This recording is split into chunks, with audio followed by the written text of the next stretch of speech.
What's going on, babe? Hey, babe, how was your day? It was actually pretty productive. Happy to be home. Good. You know, we got a game today. Honey, you're a little rough around the edges. I'm saying, I've been working all night, taking care of business, getting to the... You know what? I don't even want to talk about it. I got you. I'm not trying to be out here looking like a dusty, and that's why I'm excited to have Teach Hanley as a sponsor of today's video. They help me start and maintain my skincare routine by making the entire process uncomplicated. Honestly, it's the best skincare system for guys like you and me. I recommend you start with their level 1 system, which come with all of the basics: a daily face wash to get rid of the dirt and grime on your skin, a 2 times per week exfoliating scrub to get rid of the dead skin cells, an AM moisturizer with SPF 20 because you should always be protecting your skin from the sun, and a PM moisturizer to help your skin stay hydrated and healthy throughout the night. My favorite part about Teach Hanley is that every box comes with an instruction card that tells you when to use each product, how much to use, and in what order. In addition to amazing skin, members of Teach Hanley get tons of benefits, including at least 20% off the retail price and the ability to customize your box. And because Teach Hanley is sponsoring today's video, they're offering my viewers an amazing deal. Just click the first link in the description. You'll get 30% off your first box plus a free gift. Click the link and get started today. We're taking care of ourselves. Self-care, fellas, is the first step to be able to get to that bag, to take care of business, and be on top of things and level up in every aspect of your life. Feel the Teach, my friends. What's going on is Anton from AntonDaniels.com. I appreciate you guys for continuing to rock with me. This is the Millionaire Morning Show. As usual, I'm your host, Anton Daniels, and on Saturdays, I'm still experimenting with this channel, right? Still experimenting a little bit, trying to figure it out. And one thing that I'm trying to do is just get the right mix of content on the right days, if I'm just being absolutely real and transparent. But anyways, I'm your host, Anton Daniels. Late night live stream was absolutely lit. We had to cut it off and then go with another one and all that for certain reasons. But that's just the way it go. You know, when you get phone calls at 3 o'clock in the morning, you got to go ahead and pivot. We did the show of Pocket Watching with JT yesterday, so that was absolutely lit. We had like 2,000 people in there, so we was cooking on that. And life is so good. Life is great. A lot of y'all apparently see me on Pocket Watching with JT and decided to join a Patreon. So we're going to go ahead and get the housekeeping out of the way right away. So shout out to Teach Hanley, sponsor of this live stream. Uncomplicated skincare for men, 30% off your first order, plus a free gift. Make sure you click the link in the description. Get your Teach pack. We're going to get it popping. Secondly, shout out to the new bag chasers. Make sure you join a Discord. We got a couple of things to go over for this weekend, all right? A, we are going to do the Investor Series tomorrow, right? We're going to do the Investor Series tomorrow. So part 2 of the Investor Series, I will drop the link and the announcement today, right? I'm also going to make sure that I update and move to the top the announcements as far as making sure you can get to the Discord and all that other type of stuff. So we got a little bit of maintenance that we're doing. Continuing to convert the videos to the best available platform for the Patreon. That's dope. We got a Patreon exclusive video coming next week. We got the Patreon meetup in Las Vegas in May. So much going on to my bag chasers. If you are not aligning yourself with a group of people that's going in the direction that you're going in, I don't know what else to do. I mean, I've practically created Wakanda out here. You know what I'm saying? And I got to get a lot of credit to the bag chasers and the Patreon members. We can't create Wakanda without you. Absolutely. Did the light just cut off in the middle of talking about the bag? Oh, God. What we got going on here? Jesus Christ.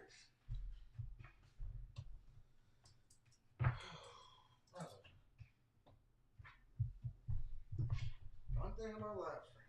Boy.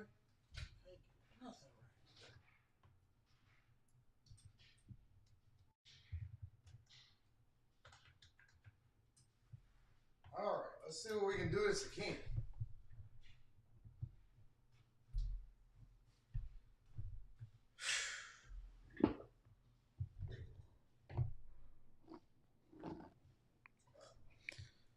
Nothing like a technical difficulty.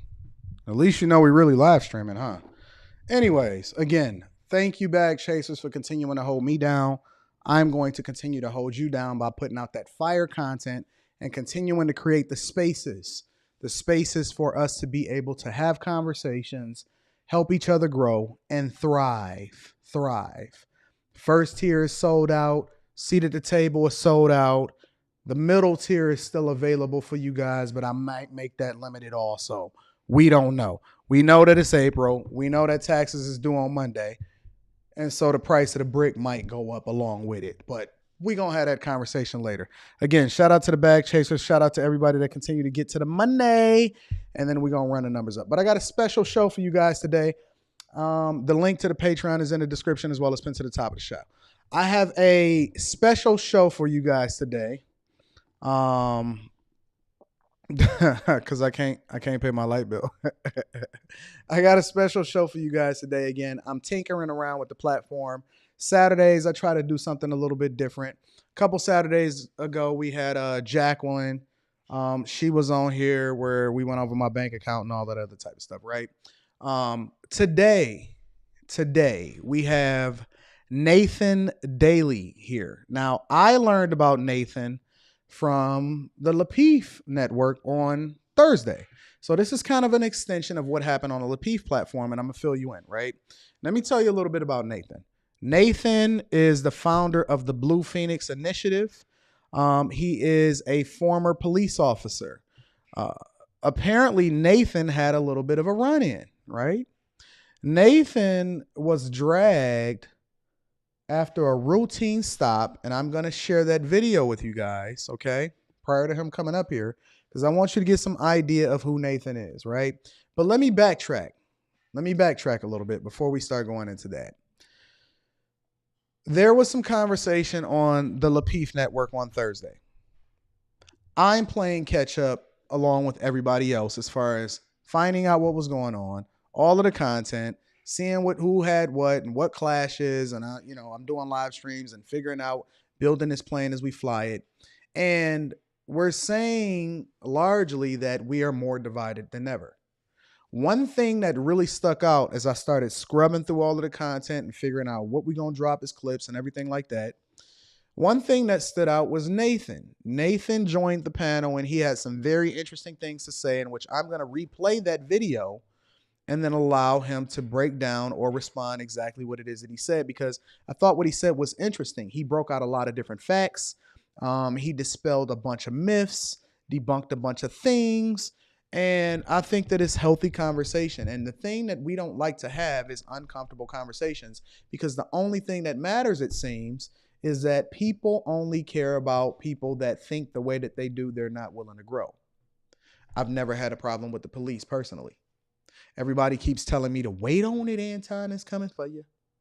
Wait on it, Anton, they're going to discriminate against you. Wait on it, Anton, you're going to wind up running in the Victim Olympics. Wait on it, Anton, you're going to wind up getting divorced. Wait on it. And so I don't necessarily align myself with negative Nancy's. What I do is I educate myself and I look to understand. But there's always been a sentiment in the air about F the police. I'm saying F because my daughter is in another room and she's going to be trying to find me and get some money out of me, having me cash app her, talking about I'm cussing too much, all right? But there's always been this sentiment. Even today in 2022, as free as we are and as much availability to resources and education and all of these different things that we got going on, even today, there is still a sentiment amongst a lot of people, and they say F the police. And we're going to go over this a little bit, right? We're going to go over this.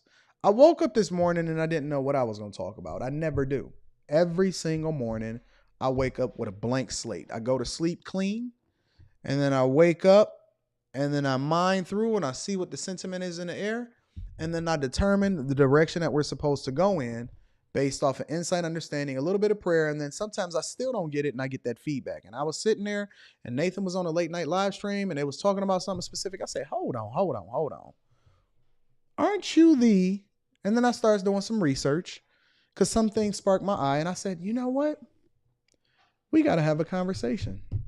It's important for us to have a conversation with somebody that looks like you, because I rock with people based off of character, not color. Has great insight, has been through a lot, and specifically was called a pig on the Lapeef network. Let me show you what Nathan looks like. This is Nathan. Super good guy. Very intelligent, able to communicate effectively. Make sure you go over to his channel. And his channel name is The Real Nathan Daily. He got some fire live streams.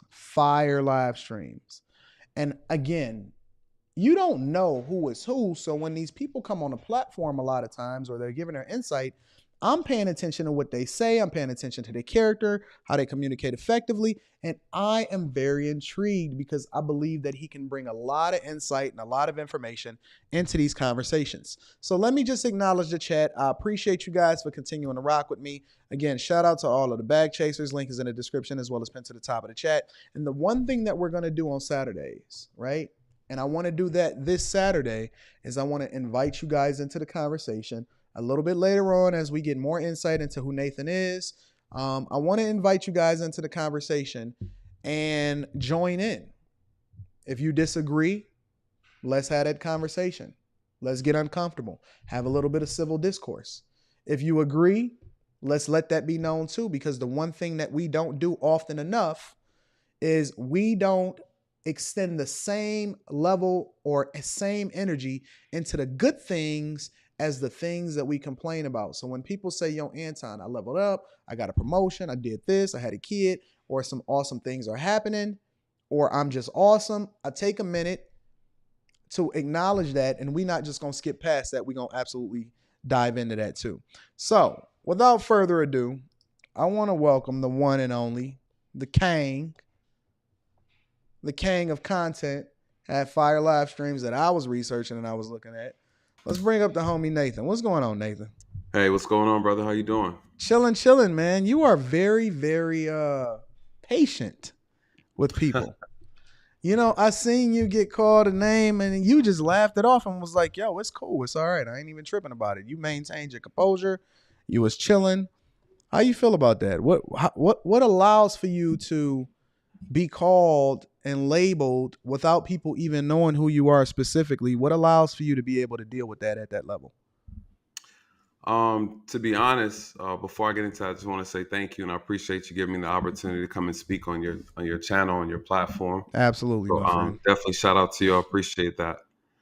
To be honest with you, it's because it's this whole thing that I'm doing is bigger than me.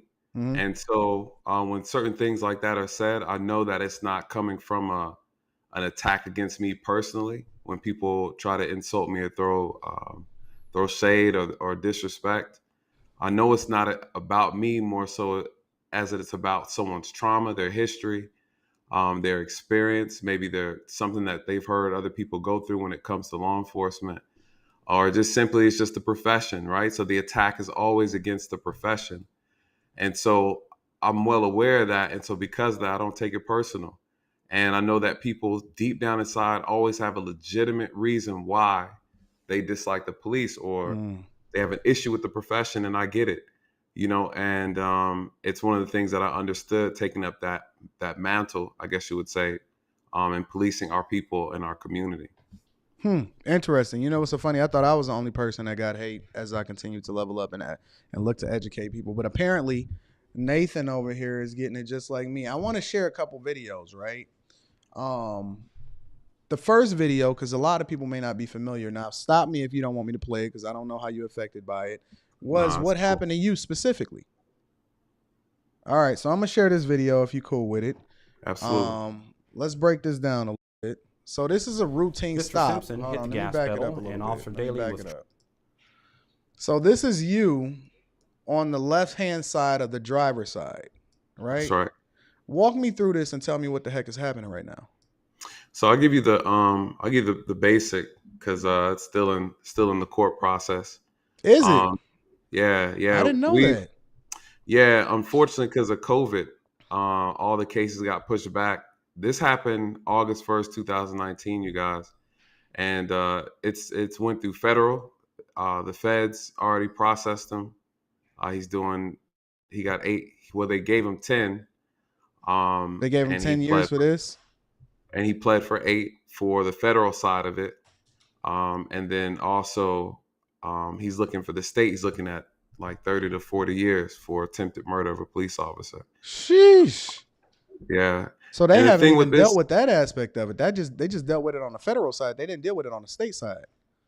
So correct, wait. correct. So educate me on this because Anton All is right, not a former criminal at all. I have no record, never been arrested, right? So right. you can get prosecuted when you carry out an offense against a police officer on both the state and the federal side.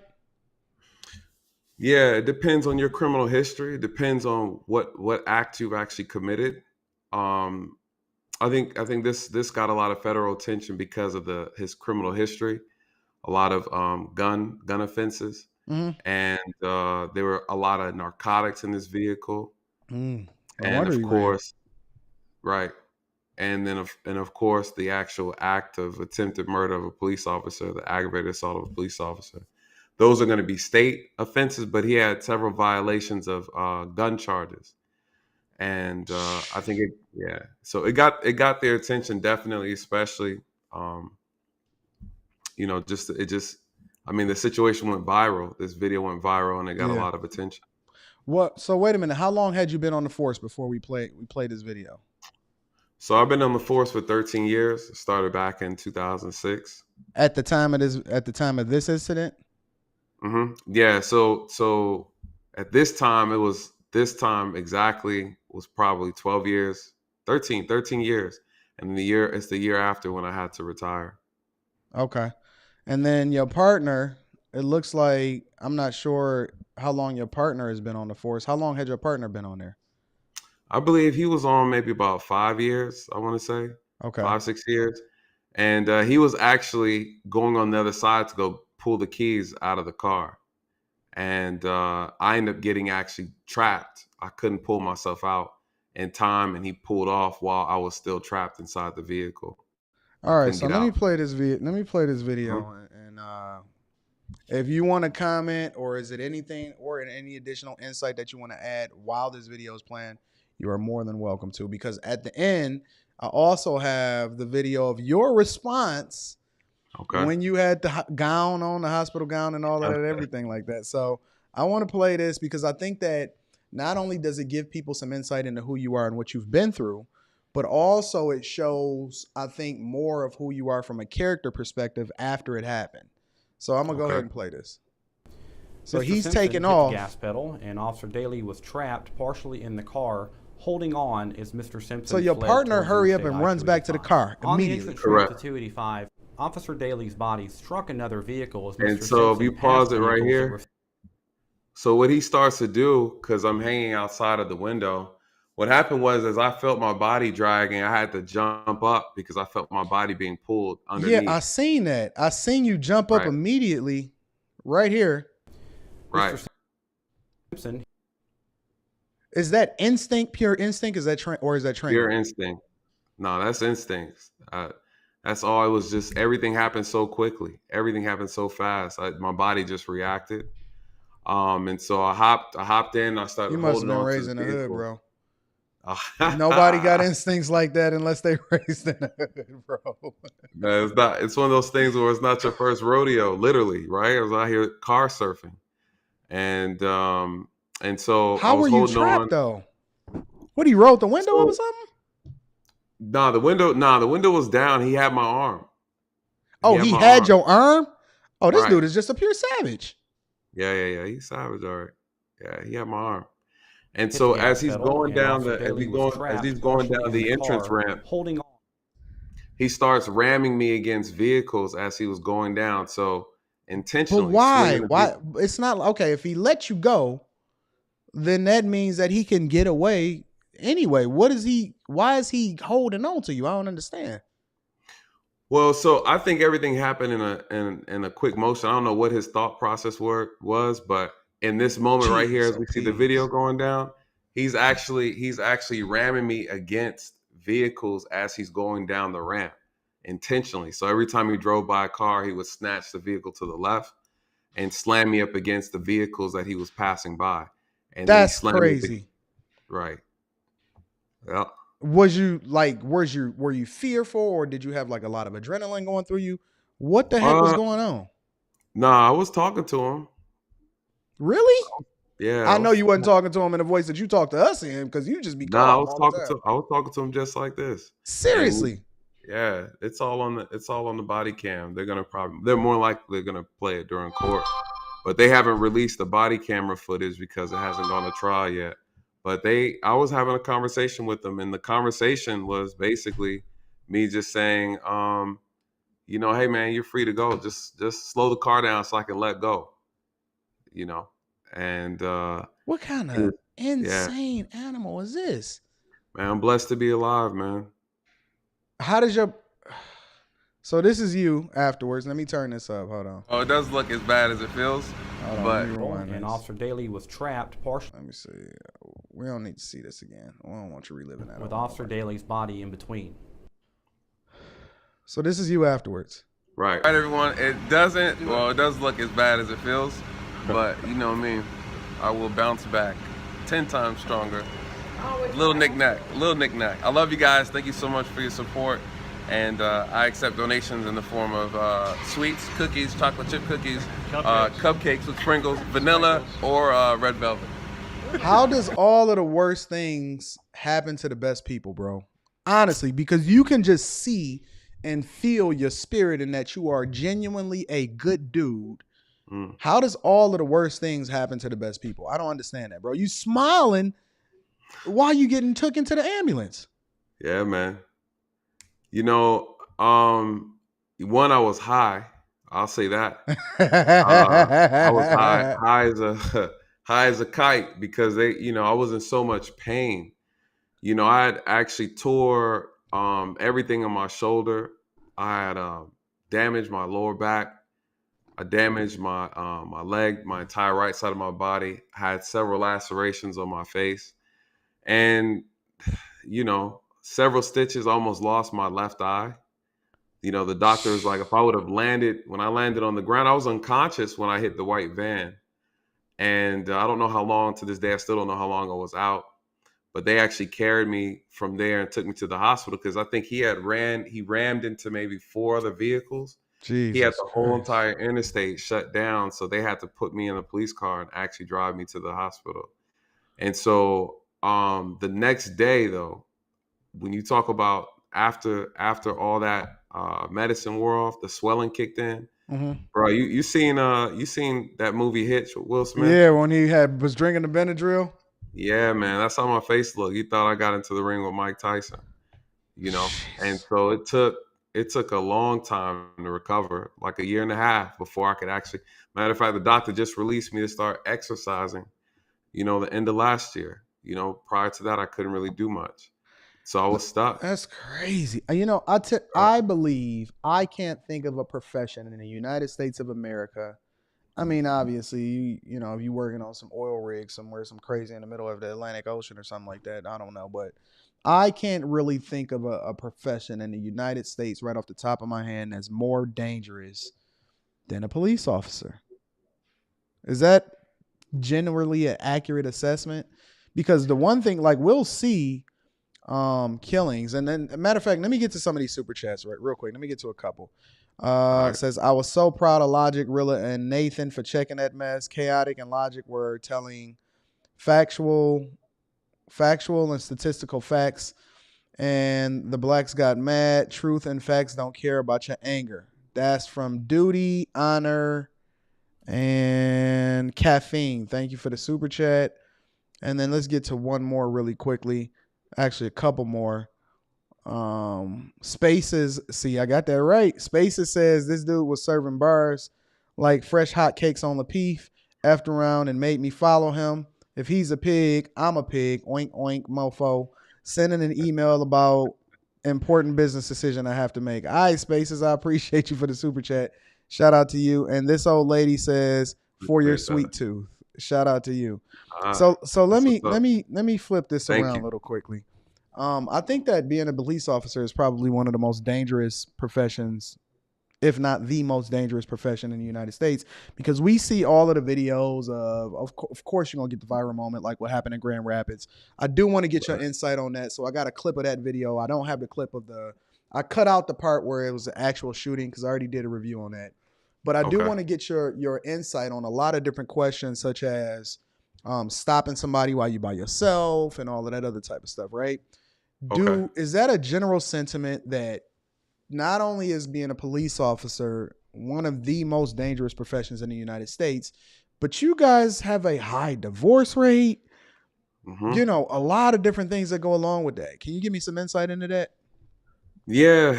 You know, outside of the high divorce rate, it's also high domestics too, as well.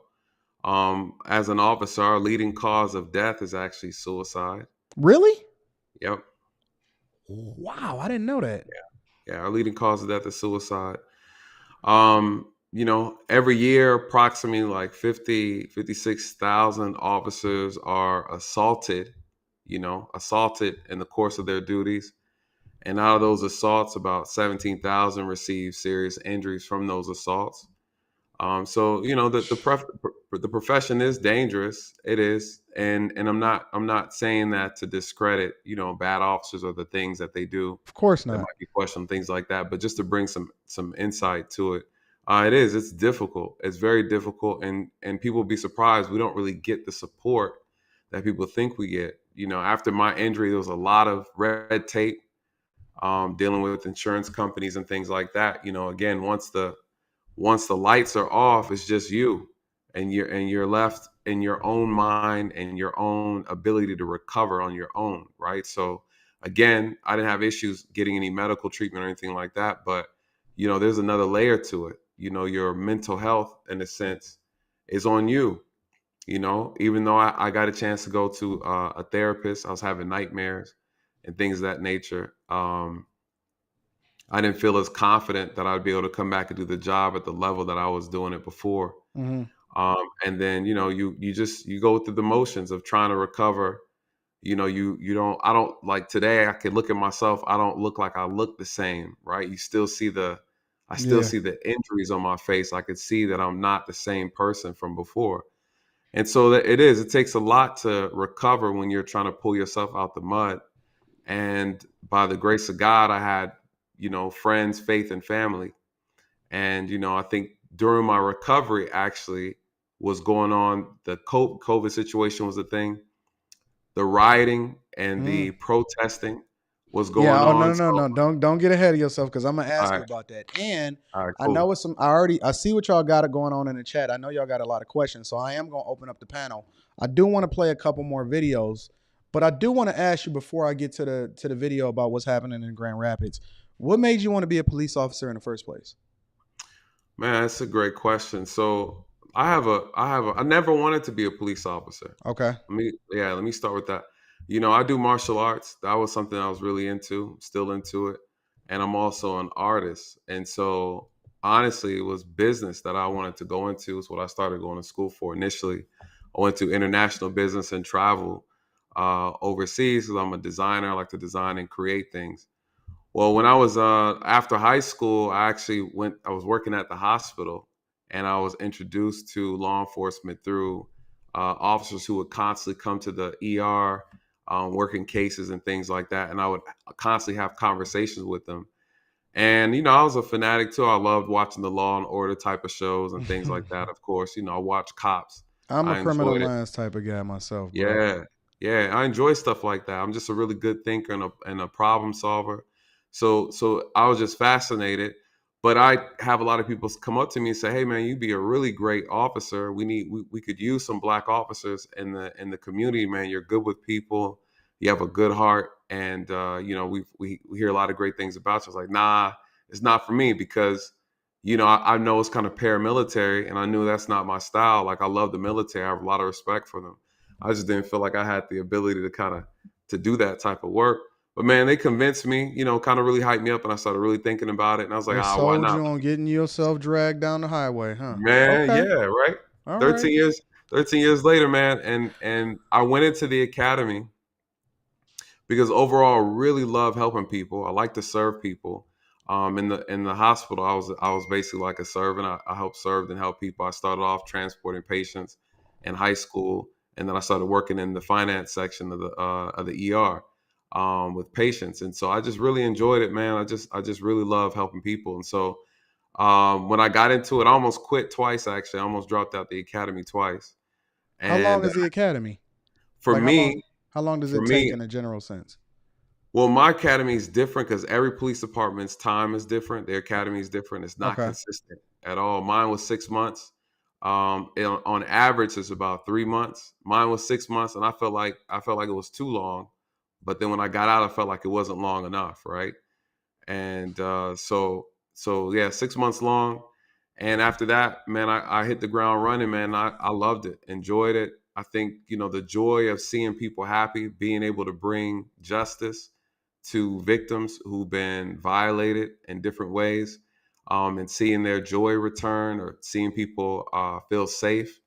That to me brought a lot of joy. Being able to work and help people who needed help in our community was like a big thing. So that's where I ended up getting the love from it. It's a thankless job, Yeah. and at the same time, the feeling you get when you get to change a person's life is it's priceless. Look at this. I'm gonna give people an opportunity to come up here, but I do got a clip later. I just want to let people know this is something you addressed on the Lapeef Network when I went and watched it.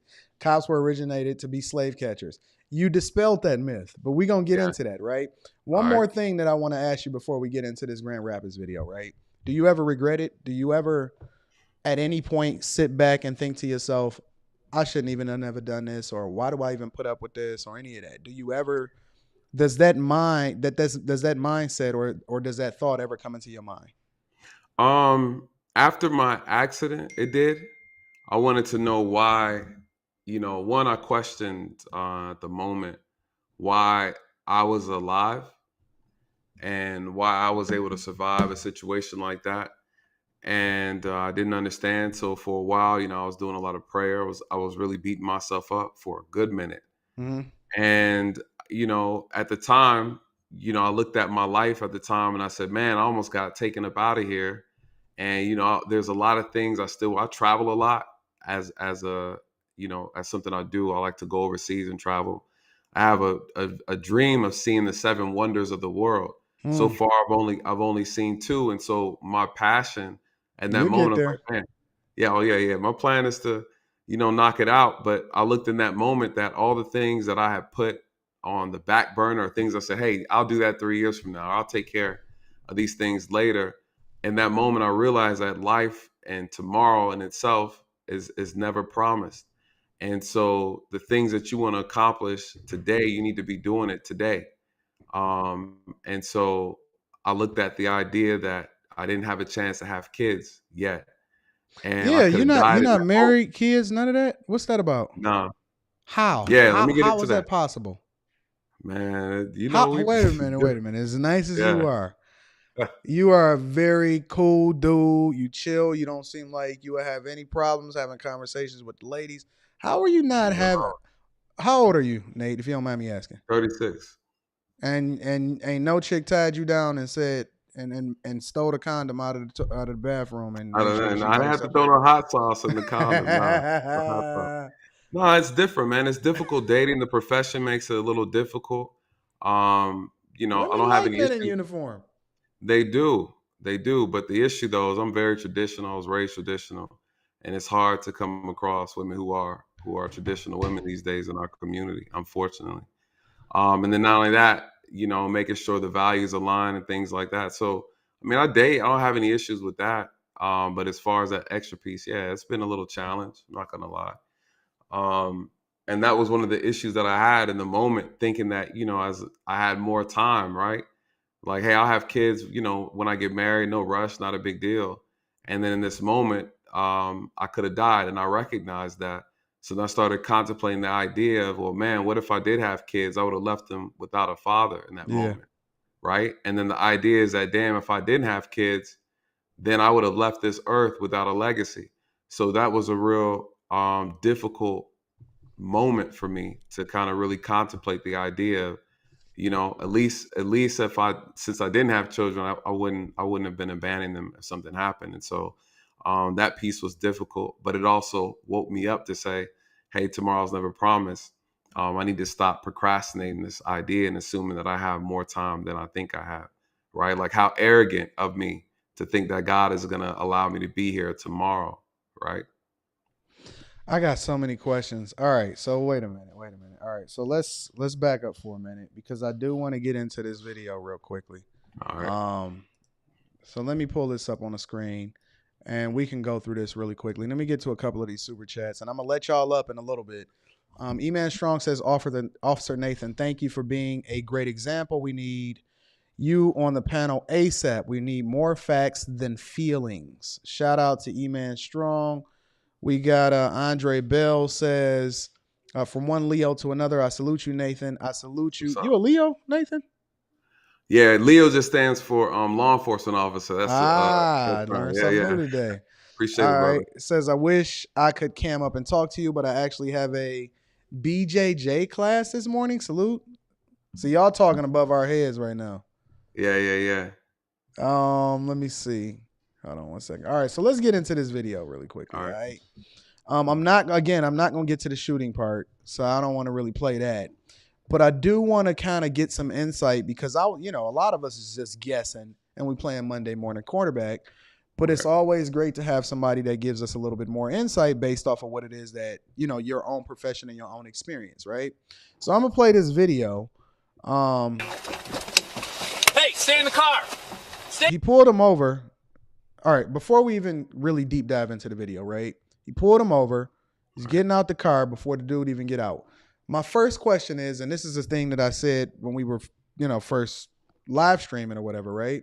Mm-hmm. My first question was, is there certain police departments or is there protocol for backup or, how long do you have to be on the force in order to be able to pull somebody over by yourself for your own safety? Like, kind of give me some insight into that in a general sense.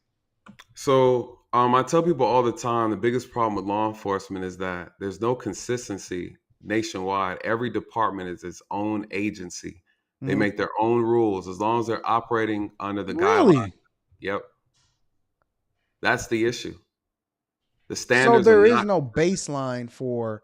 Nah. Wow, that's pretty interesting.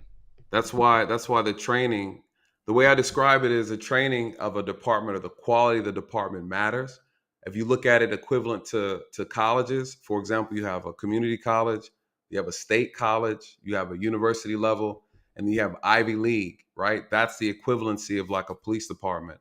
So the problem is we have a lot of community college related police departments, and that's the level of training that they give you. And then you have ones that are top tier. So what happens is an officer has to complete a series of training protocol after the academy. It could be between 3 months. Like I said, mine was 6 months. And then after that, you have to train with an officer called field training. And the field training is you're with a partner and you're going through the steps and everything like that. And then they have to sign off and release you. And so everybody's time and structure is a little bit different. But the academy is also different as well. All right, I'm going to play this. And then you tell me what you think. In the car! Nelson and Griggs. And let me bring context to this I'm too. stopping you. The license plate did not, when we run a license plate, it's legal for us to run any license plate. The plates belong to the state so that it's anything that's visible and open. We have complete access to it. A lot of people, sometimes conflate the issue about racial profiling and plate running. No, we have some cars that have cameras on them and they scan plates within split seconds. They'll scan them as they drive. You've seen them, they're called like radar and LiDAR. So it's almost like automatic then. It's automatic. You'll see the cars just parked maybe on the interstate somewhere, and they have these little black boxes on them. They scan license plates. The technology we have right now, you guys, is out of this world. And so officers will just sit still and then they'll run every single plate that goes coming and going in each direction. So we don't need permission to run your license plate. That's a misconception people don't realize. So he ran his plates and his car does not match the plate, or the car that came up when he ran the license plate does not match the car. So that could be a couple things. One, the car could be stolen. Two, the car could have a fake VIN or identification, and he's trying to cover it up. Oftentimes, what I would see out here in Atlanta is that people will steal a Mercedes, for example. Say it's a black Mercedes, they'll steal that and maybe a carjacking, and then they'll look for someone who has a black Mercedes in the community and take their license plate and put it on the stolen car. And they'll try to find at least a good match. So you might have a 4-door Mercedes that you carjacked, but the license plate is for black Mercedes coupe. Yeah. So if you're not paying attention as an officer, you'll run the license plate and not really realize that you're looking at 2 different models, right? And so they just need to conceal the identity of the car for a short period of time to commit the crime that they need to commit in the disguise of the stolen vehicle, or they're doing it so they can take the vehicle to a chop shop. So they just need enough time to get there and be undetected. So as an officer, when you get that, you really don't know what the problem is until you actually identify. It could be something as simple as he didn't want to register or get insurance for his car.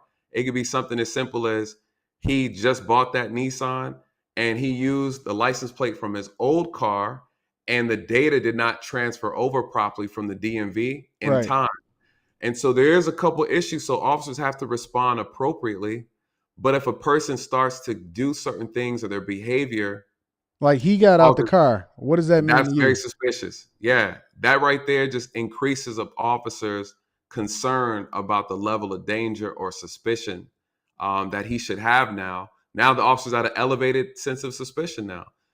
This goes from now this probably isn't just an accident, tag misplaced or whatever like that, or a DMV error. This can now actually be a stolen car because he's acting irrational, right? The average person who gets pulled over does not just get out the vehicle unless there's something more to it.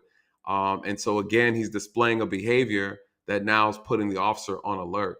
And so that can escalate. Obviously, as we see, this starts to become this thing gets escalated. So when people say, and this is another myth that's dispelled, where people say, well, why you put me over, or you couldn't have ran the plate that fast, or any of this other type of stuff. Just because people are ignorant meaning that they don't know, does not mean that the cop is wrong in what it is that they're assessing and what it is that they're doing as far as their interaction with you or why they pulled you over. But immediately you're saying that him jumping out the car is a red flag to you. Absolutely. Yep. All right. Absolutely. Let me keep it moving. Somebody got a question for you before we you can bring it up with the video. So they can ask anything they want. He says, Otis Harris says, I'm going through the process of becoming a police officer. I'm 39. Any advice? Any advice? I would say maintain your integrity as a person. Make sure you don't lose yourself in the power that you are given, and always strive to continue to earn the respect of the citizens that you're serving. All right, sounds good. So let me continue. You stop me when you're ready. As soon as you start talking, I'm gonna stop the video. All right, sounds good. Do you have a license? Do you have a license? For what? I'm stopping you. Do you have a license? What that? Do you have a driver's license? Do you speak English? Yes. Can I see your license? What that is wrong? All right, so you can pause it here. Couple things that I would think in this moment. One, there might be a language barrier. Two, there might be a culture barrier. And I know some people who are pro-police say that's not an excuse. But as an officer, we're tasked to be critical thinkers. And one of the biggest problems we have in this profession is that officers are imbeciles. You have some that cannot think critically. It just is what it is. The problem I always tell people about complying is that you don't know what type of officer you're getting when you get pulled over. So it's in your best interest to make this officer's job as easy as possible. Because if you get stopped by an imbecile, then you're putting your life in risk when you resist or make the officer's job difficult. In this case right now, the officer should have immediately called for backup the moment he got out of the vehicle, because again, there's a passenger in the car. This officer could be ambushed, right? This driver could be acting as a decoy. So you just don't know. You know, you don't know what's in the car. You don't know what the situation is. The car could be stolen. They could have, of course, drugs, weapons, or it could be a simple mistake. But he could be acting as a decoy while his partner is in the passenger seat or whatever with a weapon and ambushing the officer. You just don't know. He should have, before he stepped out his car, he should have said, "Hey, can you start me another unit?" The driver exited the vehicle. And that way, people would have known that something isn't right about this traffic stop. The officer did not call for assistant help until after he was chasing him. Mm-hmm. So that is critical. That's a critical error the officer made. And that error that he made in his judgment also is a reason why this man lost his life, right? Because the officer did not critically think. He could have had backup there sooner, which would have meant the man's life would have been still here. But because the officer was not thinking critically, not only did he put himself in danger, but he also, of course, put this man's life in danger. I would also say a telltale sign that this is going to be a problem is because he knows he's supposed to have his license, and then the officer told him what the problem was, and he was still given hesitation. A lot of times as officers, if we give people too much time to think and we know that they're in the wrong, they'll use that opportunity to flee. He's thinking about how he can get away. And you go ahead and play. Yeah. Doesn't belong in this car. Do you have a license or no? Do you have a driver's license? Yeah. Where is it at? It's in the car. Get it for me. What other woman? The plate does not belong in this car. Amen. Grab me my right right there.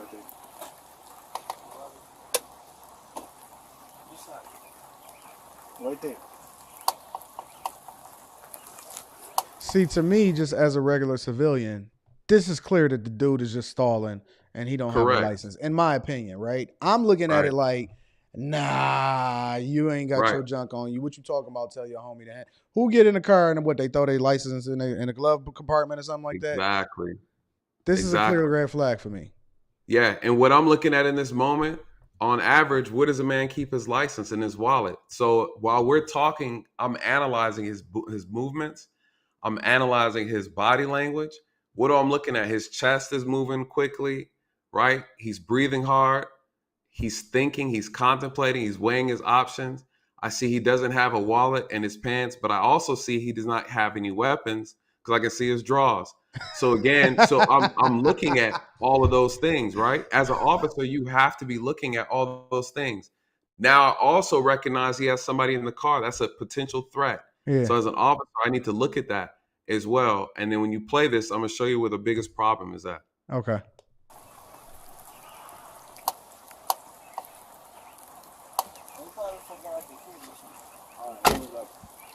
All right. No, In that no. moment, I'm grabbing him by his pants because his pants is where I have the most amount of control. Really? You grab a person, their waist, because from there you can manipulate the body a lot more easier. The officer ends up showing extremely poor self-defense tactics, extremely poor handcuffing technique. He has the moment he grabs him, he doesn't grab him in any place where he can actually enforce the most type of control over the body. You always grab at the waist because that's where the body bends at. There's so many different techniques you can do, whether tripping, sweeping, suplexing. Where the body folds at is where you can control the body the most. Or you grab the head because where the head goes, the body goes. But when you play it, you'll see. Let me ask you a question. Do you think that this lapse in judgment or poor technique is as a result of poor training, or it's just in the moment, your adrenaline rushing, you don't know what the heck is going to happen, so you kind of reacting instead of thinking your way through it, or is it some combination of both? It's a combination of everything. Okay. Absolutely. No. Stop. Put your hands right. All right. So look where he grabbed him. Mm-hmm. No control at all. So he grabs him by the top. Look. 1915. You got one running. North south. Hold on. Let me move this over a little bit. So let me rewind this because the dude, he didn't grab him at all. Not at all, right? Look how close. No. Stop. Put your hands right. Stop. 1915. You got one running. North, south. Stop. Stop. Was that the first time that he called for backup? Yep, exactly. Now in this moment, I've seen officers get killed. I've seen officers get killed in this situation because the moment he ran, his partner can come out the car and then pull the trigger on the officer. Yeah, that's what I was thinking. Like, yo, the dude's still in the car. Correct. So, okay, here's the question then. Should he have let him go? Once he lost control of the situation, what would you suggest in a general sense that he should have done? Once the guy was running or whatever like that, and you considering that the other guy's in the car, what do you think that he should have done? I would have let him go and paid attention to the passenger because I'd be too afraid to turn my back against the passenger. For example, I've chased people before in a multitude of different scenarios. And the one thing they teach is before you run past a vehicle, you need to do a sweep of the car. Because a technique that especially drug dealers would do is that they would bait an officer to run past a blind spot and then be ambushed by the person that's actually in the car. So, these are things. So if you can't, again, the moment he got out the car, the officer should have known this was not going to be a normal stop. Everything changes at that point. He should have ordered him back in the car. Honestly, I would have had my hand on my gun. I wouldn't have drawn it, but I would have said, hey, I need you to step back inside the vehicle. And I would not have approached the car. The officer was way too casual, too comfortable, way too comfortable. And so now in this moment, he never grabbed him properly. Therefore, he was able to get away. So one would argue that if the officer used proper hand-to-hand techniques, he would have never had an opportunity to flee that far to begin with. Stop!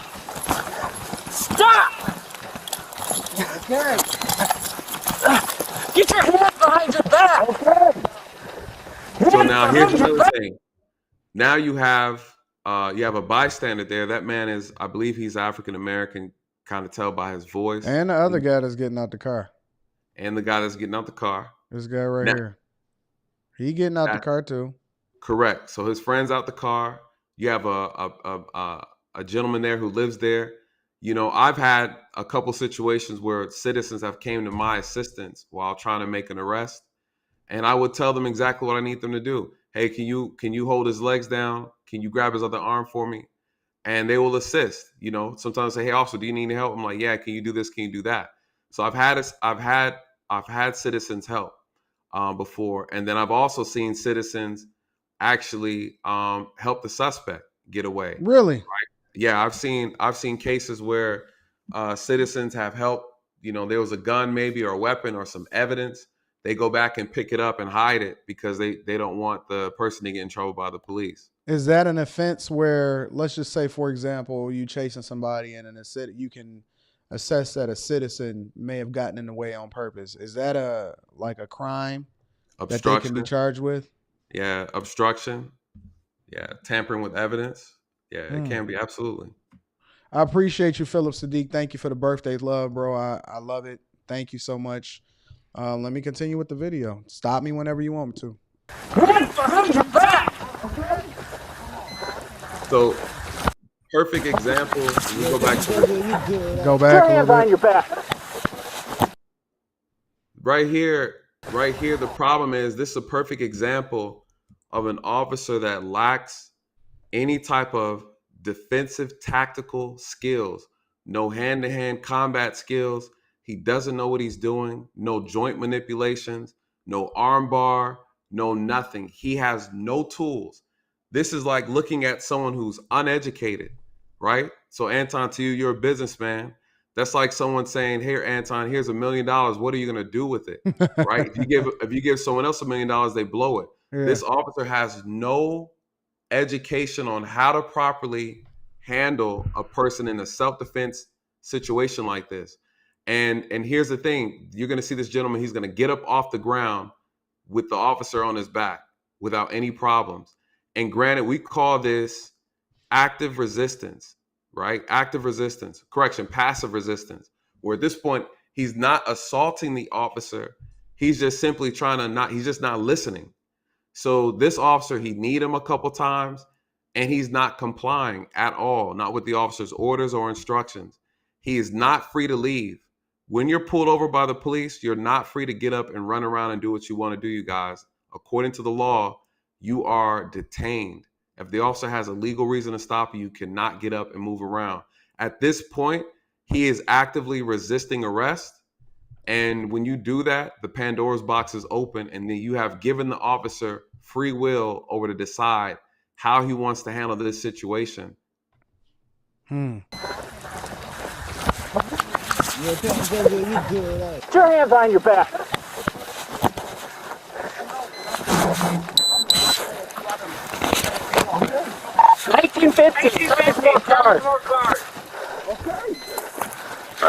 Good, but man, yo, what's up, man? The dude has no interest in stopping at all, not even a little bit. Nope. Here's the problem. Now, as an officer, you know he doesn't have any weapons. From your knowledge, I mean, you can see him. He's not complying. And you're not strong. Here's the other problem. The officer is winded. He's tired. He's exhausted. He's out of shape. Resisting nothing. Right? He's out of shape. The officer's out of shape. He barely ran anywhere at all. You know, if this was the hood, these brothers be hopping fences before you can catch them. You know, he didn't go anywhere. He could barely go anywhere. So again, the officer is not even in good condition to even try to arrest anybody. He doesn't have the physical strength to subdue him with his hands. He's struggling to keep him on the ground, which is where it's safer to have him there. He should have kept him pinned to the ground. Now he's up, and then the suspect or / the victim is actually dragging the officer around. The officer has no control. He's not using any type of techniques whatsoever. And one would argue that because this officer is so poorly trained, he can't even subdue this person with just his physical strength alone. And there lies the problem, because now the officer moving forward is going to be forced to use a weapon on his belt, which is going to be his taser. And unfortunately, a lot of officers use the taser as a handicap, as a crutch, because they feel more confident with it. And when it doesn't work, the officer's like, well, damn, I'm tired. I burned myself out. I don't know what to do. This person's stronger than me, and I'm not confident in my hand-to-hand abilities. If this man turned around and actually physically fought the officer and actually threw punches, the officer would have been out of it. There's no way he probably would have won a fight with this gentleman fist to fist. He can't even control him when he's not even attacking him. That's how. So let me ask you a question. Let me get to the super. Shout out to Chef. He says, peace, love, and light to Anton and my guy Big Nate D. I truly appreciate how you articulated the impacts of the officer's errors. Keep cooking. Let me ask you a question. So in light of that, right? Yep. Oh man, I got so many questions that's coming to my head. In light of everything that you just said, I know this is going to be a controversial question. No, all that's right, good, bro. Female officers. I'm not really sure, because we got this whole equal thing going on. We know that there's women officers. Like, women have made inroads into everything, right? Are female officers even able to go out on their... Well, I've seen some documentaries on Netflix, like the whole Flint thing and everything like that, where female officers have been able to go out on their own. How do we come to the conclusion that this makes sense for a woman to become a police officer when we got a man that can't even handle another man in this situation? Right. What do you think about that whole idea? I would say this. There are a lot of great female officers out here. And I know some female officers that I would prefer to have my back than some of the men. Really? Yes, sir. And I will tell you this. When I first started policing, a lot of my investigative tactics and skills were taught by a female. One of the female officers at my department, she was so skilled. She was good, and she was on the SWAT team. I actually emulated my investigative skills after her. She took me under her wing, and I liked her attitude. She had a good heart. She was big on treating people with respect, and she understood again. And she was white. She was a white female officer, and we worked in a predominantly black community. We worked in an all black community. Actually, it was in DeKalb County, and she had the respect of black people in our community because she treated people with respect. She talked to people with respect, and folks knew her. They understood. It's like, hey, yeah, hey, this is the situation. Cool, right? So I love that she garnered so much respect from our community, and I learned a lot from her. There's another female officer. She was black. I learned a lot from her as well, and she was no nonsense, and people respected her. And they knew how to throw that. They could throw down as well. And so my thing is, in this profession, it is a skill. You have to hone these skills consistently. You got to stay in shape. You have to know what you're doing. You got to be a sharp thinker. And if you're not sharp, you get caught off guard.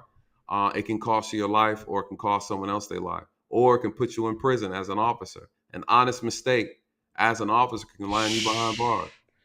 Y'all got the whole world against y'all. Shout out to eBlack TV. He said, I've seen people have mental breakdowns and panic attacks and traffic stops. Can you describe those situations even though there's no serious crime committed? What about social mental capacity? Shout out to eBlack. Appreciate the super chat, my friend. Yeah, shout out to eBlack, and then shout out to Chef as well. Two great brothers. Yep. Yeah, that's the thing, you guys. I've had cases where you see this with a lot of young kids. You see this with women who may be, maybe like a DUI, and maybe they haven't been drinking that much and they have a panic attack. We see it a lot in our community because there's a lot of fear mongering in regards to law enforcement. And so what happens when, say, I pull someone over, say it's a young kid, young black man, he's nervous because he's been told that he can get killed by the police if he doesn't act right.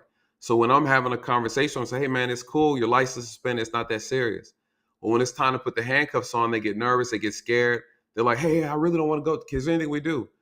I don't want to go to jail. Is there anything we could do? Is there anything, right? So there's a resistance, but the resistance is out of fear. And as an officer, you need to be able to understand and distinguish between someone who's actively a criminal and trying to get away or assault you versus someone who's just afraid to go to jail. And there's a difference.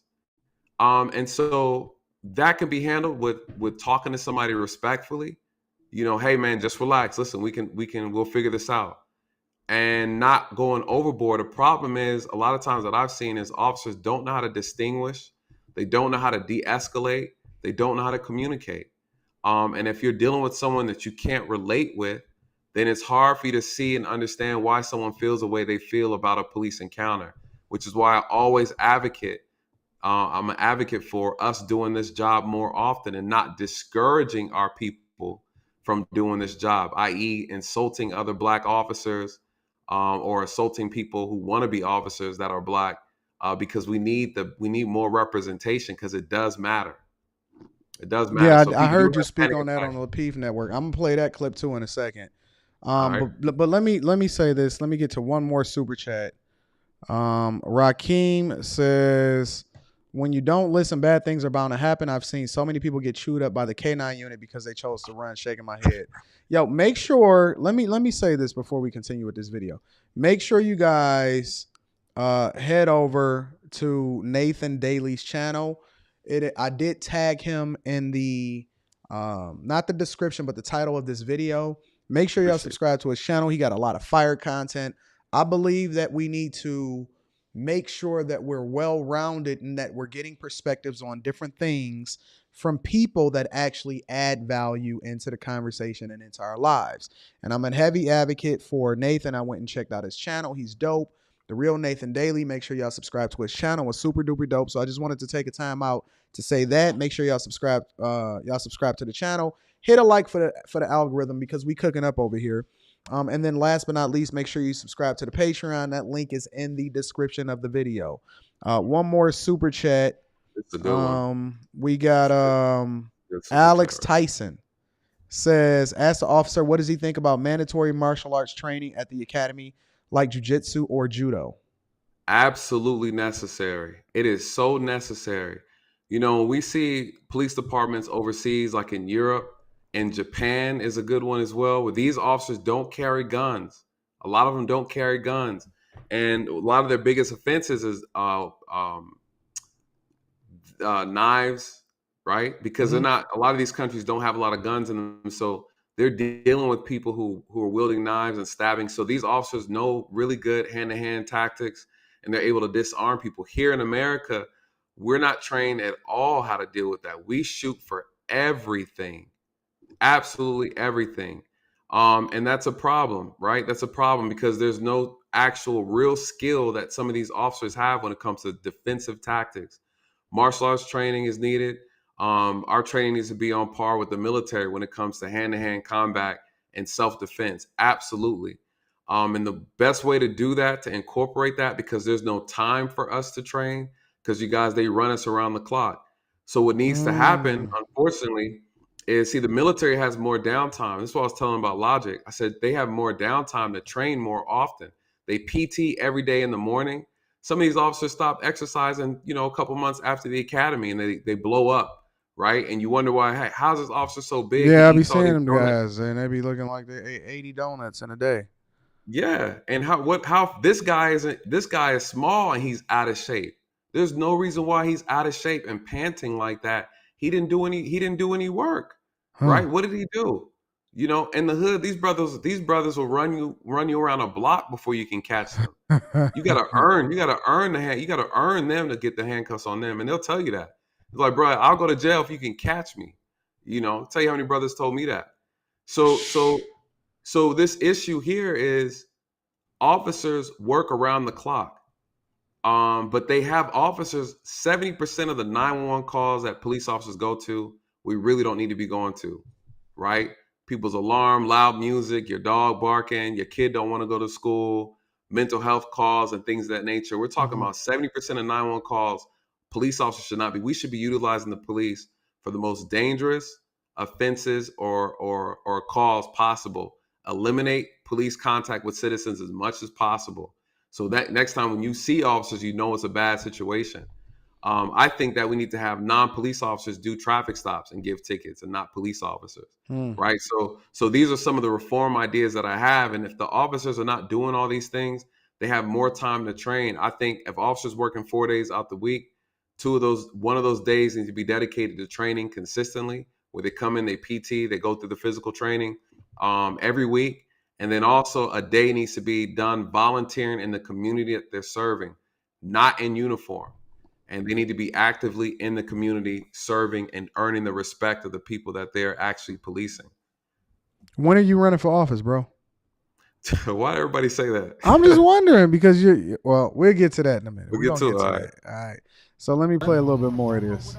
We're going to get to all of the super chats, y'all. He having trouble with that dude. A lot of trouble. Look. I'm not doing to him. Look. So you can pause that. Here's the problem. The officer does not even know how to use his tools properly, because there's no way he would be able to effectively use the taser from that close. The way the taser works is there's prongs. They look like small harpoons that shoot out. You have to get them. You need to get a very good spread of the prongs, because it sends electrical current through those prongs and allows your body to seize up. And this right here, it's called I can't remember the name of it, but it basically causes your muscles to seize up, and you're incapacitated at that moment. Neuromuscular incapacitation is what it's called. That's the proper term for it. Neuromuscular incapacitation. So you need it from the top of the torso and below the torso, and that thing will have your whole body locked down. He shot him. As you see the two, you probably can't see it too well. There's two red dots on there, the lasers. Yeah, I see. That's where the prongs will hit.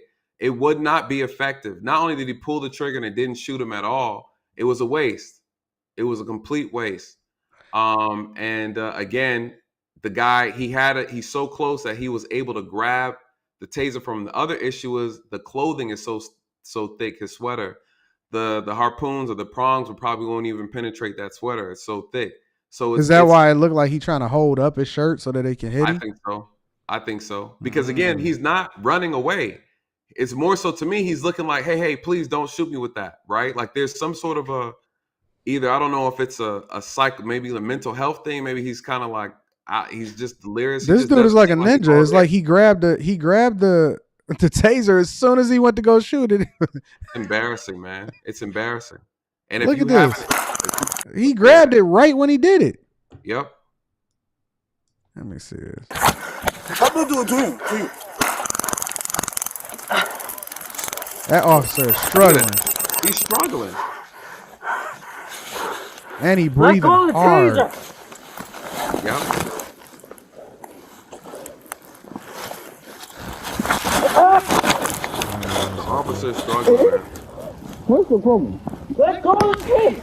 No, like he good. Like you can talk to him, bro. So so they say that his body cam deactivated around this time. One thing Right. that I read online was that the body cam has to deactivate if you hold it down for 3 seconds. Is it Yeah. possible? 15. Is it possible that it deactivated just as a result of his struggle, or is that something that's more intentional? Yeah. No, I think it was because of the struggle. Like he He- good, bro. Like can you talk And to I- him and I like think- good? Like can you? I think yeah. honestly, I Stop think grabbing that him right like there, that. that flaw No, he good is like for real. something that needs Yo, to be you hit addressed him with the too. body cameras, right? Okay, shit. Because in a situation like that, we want to make sure officers are not in a situation where they can deactivate the body camera in the heat of a moment. So I think there needs to be a guard over that button, and the officer has to intentionally pull the guard and then press the button.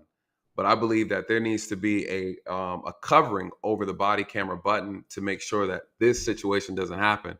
But yes, if you press down on it too long, it will turn the camera off.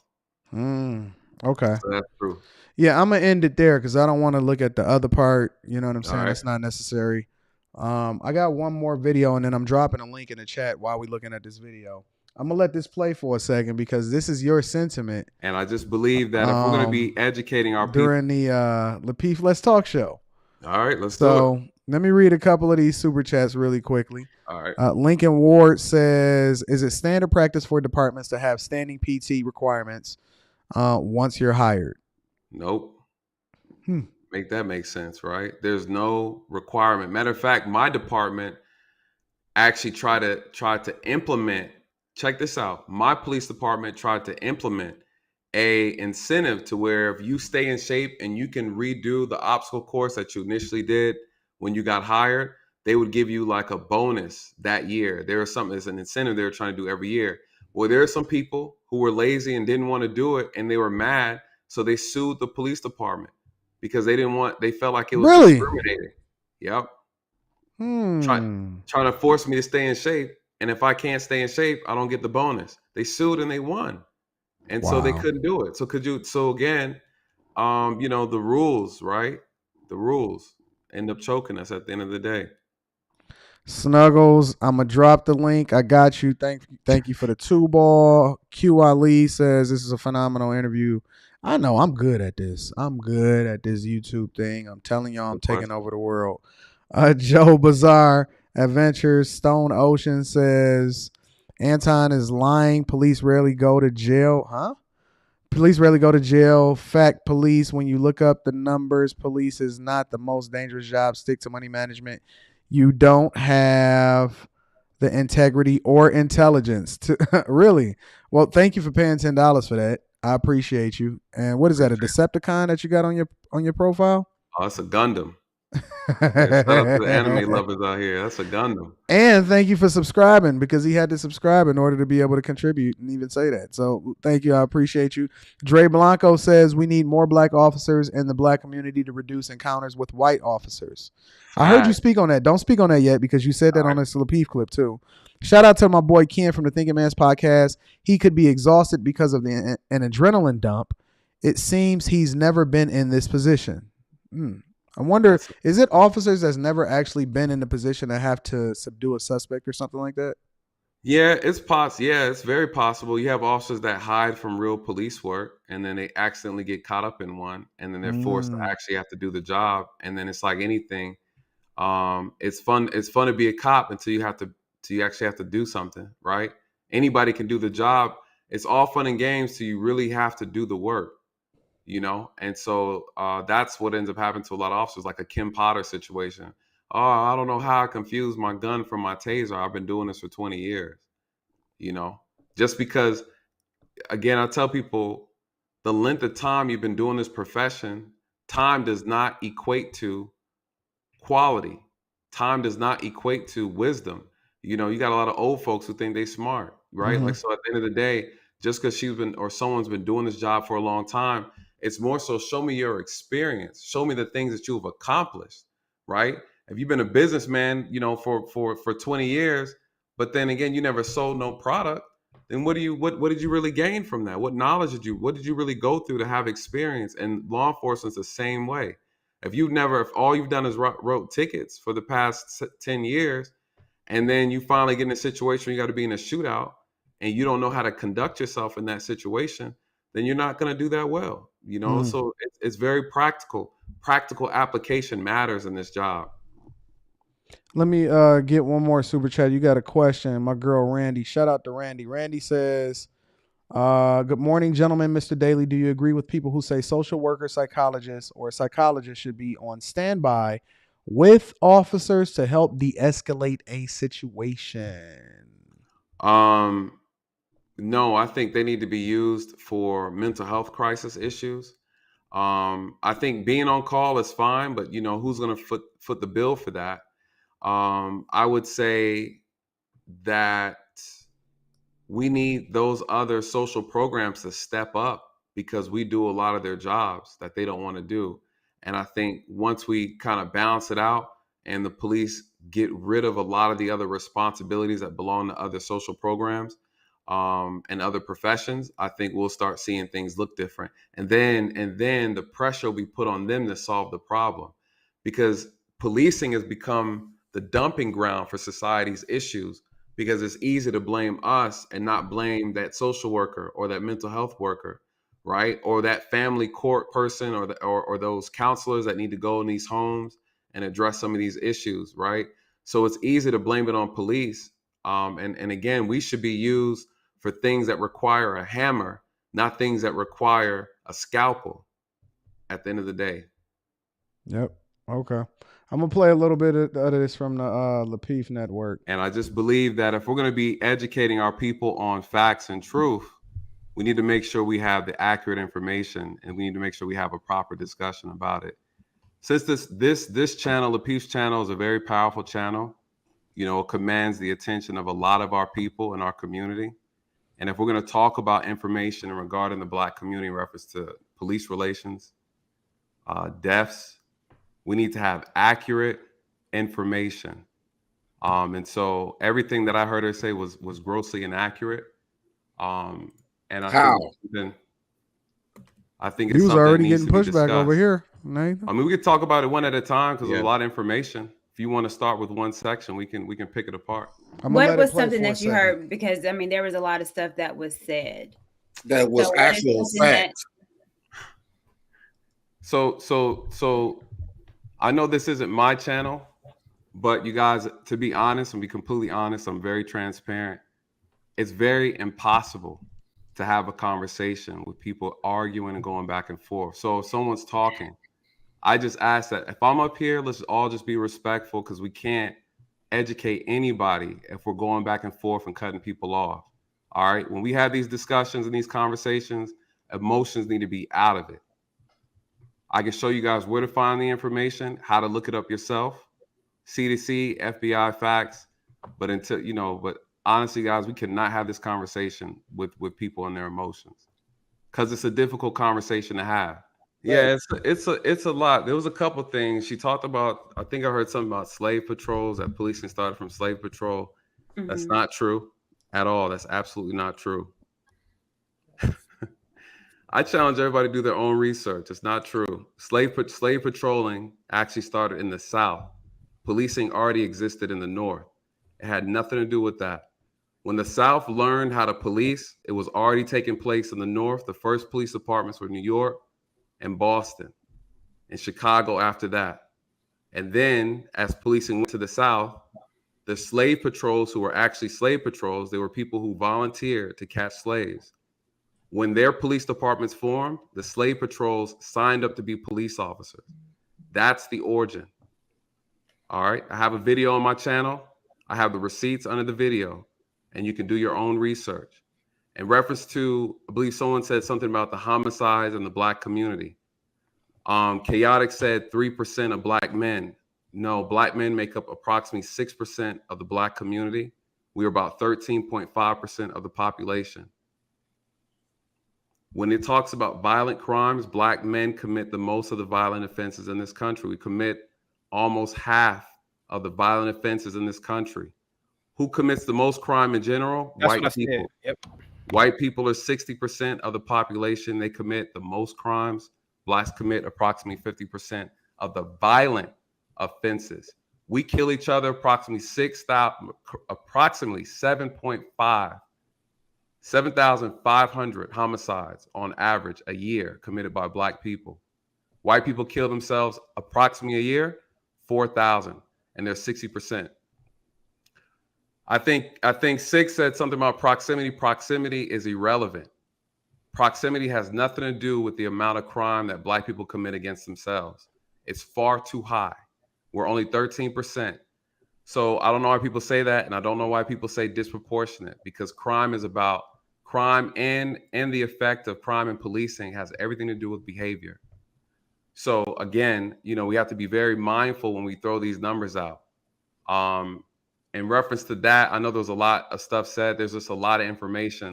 Why do you think that there's so much disinformation that's in circulation that causes people to start operating in my opinion, at a lower frequency as far as whether or not they're going to assess what, if they like the police officers or not, or if they rock with what they see happening at large, from a policing standpoint?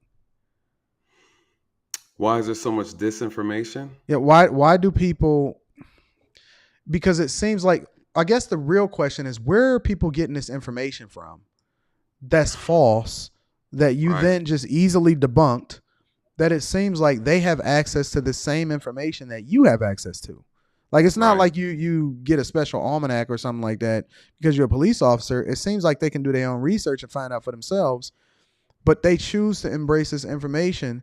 I'm trying to understand, where are people getting this information from? They're not doing their research. What they do is they hear people who, listen, I'm not a politics guy, so I'm gonna just be honest. A lot of the Democrats or liberal media, what they do is they put together a lot of misinformation and disinformation just in general, and they maintain these key talking points. And when you're looking at data and you're looking at statistics, the dangerous part about it is, if you frame a statement a certain way, it can give an impression. It can give the idea of, it can create a particular scenario or a narrative that, depending on how you frame it, it'll be inaccurate, but it'll make you feel like it's more than what it actually is. So for example, someone says this is one of the biggest misconceptions. And then I want your take on this, because this is a per capita explanation. When someone says police kill black people at a higher rate, right? Black people are killed by the police disproportionately. So what do? Instead of them saying who gets killed more by the police, they create this confusing language by saying per capita and all of this other Correct. type of stuff in order to try to justify their argument. Correct. And then what do we believe it is? When we hear it, regardless, disproportionately, they say every black person is shot by the police every 3 hours. Yeah, but that's not true. That's factually not true at all, right? What they did was they took per year how many people are shot, they divide it, chop it up, they splice it, carry the one. And it sounds good. It sounds like a powerful talking point, but it's very deceptive to the ears of people who don't research. So when you look at the bigger picture, right, and you say how many black people are killed, I challenge everyone to go to, for example, mapping police violence, and it will tell you exactly how many white people have been killed for the past previous years, how many black people have been killed by the police. White people are killed approximately 450 times on average, 450 times greater, right? Black people are killed maybe 230, 230 on average. White people get killed more than black people. That's the reality by the police. Now, one would argue that, here's their argument. Of course they get killed more, but white people are 60% of the population. So then they use the disproportional argument to say, if you compare X amount of white people for every X amount of black people get killed more because we're less. They want to make it proportional by population size. To me, that's irrelevant. What are we, 16% of the population or something like that? Well, yeah, I think so. I think we're more like 16. But according to the stats, people don't do the census, so it's like 13.5, right? Yeah. So I agree. I think we're more than that. Here's the problem with the argument when you compare disproportionality. That's not the appropriate type of analysis to use for a situation like describing police and citizen outcomes. Why do I say that? Because there's too many factors and variables that go into the equation why a person is shot by the police. For example, the context is missing. We're not comparing how many apples does Anton have that are red and how many apples does Nathan have that are green. So when you use a disproportionality context, it's very simplistic. Yeah. But police encounters are far from simplistic. What is the number one cause of police shootings? A lot of times it's just resisting arrest. So you compare, how often do white people resist arrest in comparison to black people? Why don't we don't add for that? We don't ask for that context. We don't dive into the numbers. We don't find out why things are right. I hear this statistic happen when it comes to relationships a lot of times. And they say, well, women file for divorce about 80% of the time. Does that account for whether or not the guy has already checked out, if he left the house, all of this other type of stuff? It's almost like we refuse to do a deep dive because we're trying to stand on a point instead of trying to educate ourselves to get more understanding as to why it is that things are happening. But let me play the rest of this, and then I'm pulling people up. It shouldn't be that much longer. No, I'm gonna play the rest of this. I got time if you got time. No. We got time. The clip isn't that much longer. In reference to policing black officers, because I want to get to a specific point, right? And when we get to that point, I want you to address that specifically. But go ahead. All right, this country in 1867. All right, so let's be clear. The first African Americans started policing in Alabama, and then I believe Louisiana had the largest police department than Texas. All right, so we gotta understand our history before we start speaking. I suggest we bring up people who are qualified to talk about it, so that we confuse our community about information and spread unnecessary propaganda. That's how we get shot by the police, because we think that the stuff the media is teaching us is fact, and it's not. And just because you haven't seen it doesn't mean it doesn't happen. So for any conversation people have about what black officers have done, what white officers have done to black people, I can show you two other situations where a white officer has done the exact same thing to a white person. All right, so we just have to be careful. We have to be mindful. It's one thing I talk about all the time on my channel.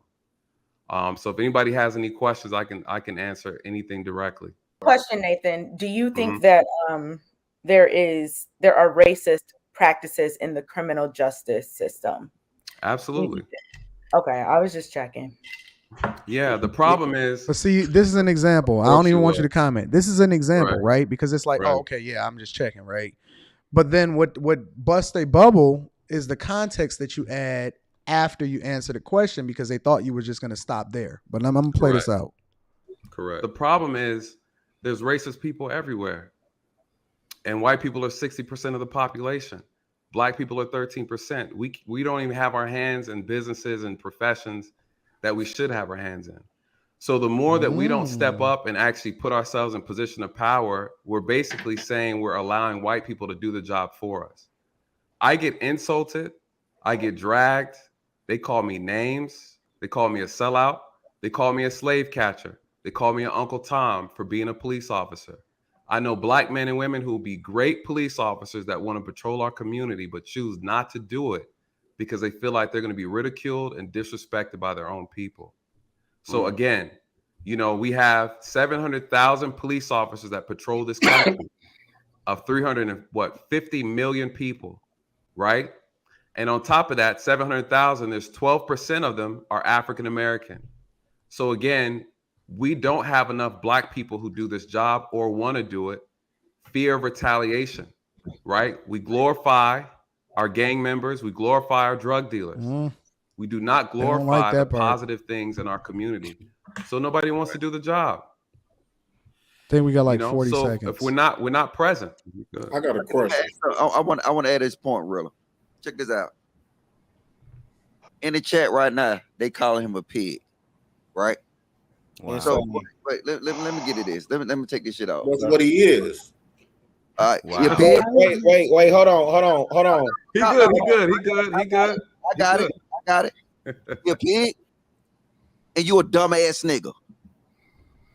No, you the dumbass niggas. I'm tired of y'all. Fuck you puss ass nigga. That's the dumbass nigga shit. You dumb as fuck.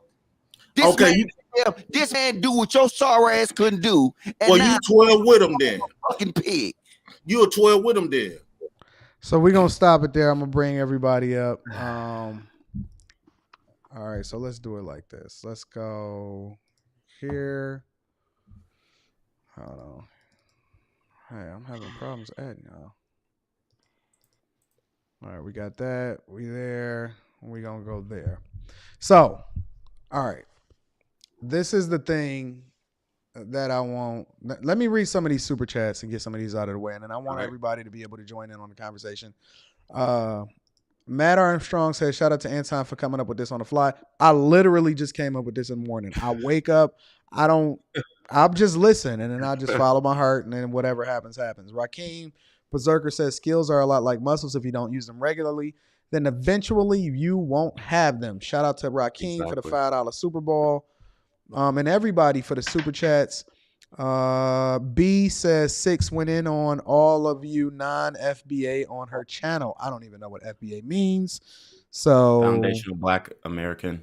I don't know what it means still. I mean, I you know what I'm saying? Like it's just another it's an acronym for African American. Yeah, but it's like the same thing as ADOS. 6 is my family. And I'm okay with civil discourse because I think that somewhere along the way, everybody, and she didn't go up on me, but either way, civil discourse is necessary for us to be able to get to conclusions sometimes.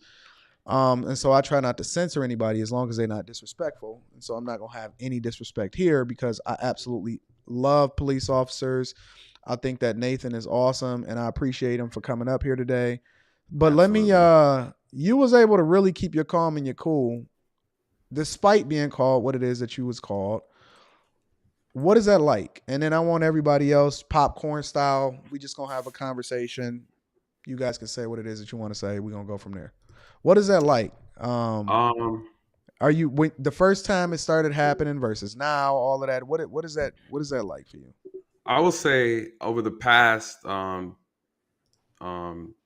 since last week, this has been a challenge on YouTube lately because I've been talking about a specific case and involving a gentleman by the name of Otha Wallace, and I think I've been putting myself in spaces where people don't like the police to have the conversation because again, you looking for the smoke. Well, you know, yeah, my job that I volunteered to do is to help bring insight to the problem, to educate our people how to deal with law enforcement encounters so we can reduce the negative outcomes, to teach the law to our community, and then also for me to also get some insight from our community about specific things that they want done differently. And then also when they have questions, for me to be honest and genuine and unbiased and answer those questions and give real-time solutions. So I have real solutions. I do the real work. And so that's the challenge. But then what I've realized, unfortunately, is that people have been just trying to use me as a punching bag, which I get it and I understand. But the problem I have is that there's a fraction of our community that doesn't really want to listen. They don't care. They don't want the support. They don't want the support from another officer, let alone a black officer. And so I'm immediately looked at as a sellout. I'm immediately someone put a comment under my video, said I'm the gatekeeper for white supremacy. And so again, you know, they'll call me things like a slave catcher and things. So I'm used to that. But I think on the road it was different. When I was actually working, I'm in uniform, and I have young kids say it to me because that's what their parents told them. Mm-hmm. Right? We have the music or entertainment. They educate our people on not liking the police, right? Glorifying bad behavior, deviant behavior. So again, I do know the history and I understand the trauma. I don't want to discredit that there are officers who abuse their power. So I get it. So the trust issue was there. There's a broken trust. Absolutely agree. The media is very, very abusive when it comes to putting out false narratives and false information. They never show when white people get killed by the police at all. They don't talk about it. They don't market it. And at the same time, they also don't put the same effort in marketing black officers that kill black people or black officers that shoot and kill white people. It's not what they produce, and it's confusing our people. And it's done by design, and we are susceptible to it, right? We're falling for it. And I think when I'm working, it never bothered me because I understood. But now that I'm retired and I'm like, man, I want to volunteer and give my time. No one is paying me to do it. I'm doing it because I see there's a problem, and I'm getting pushback from my own people that I'm trying to help.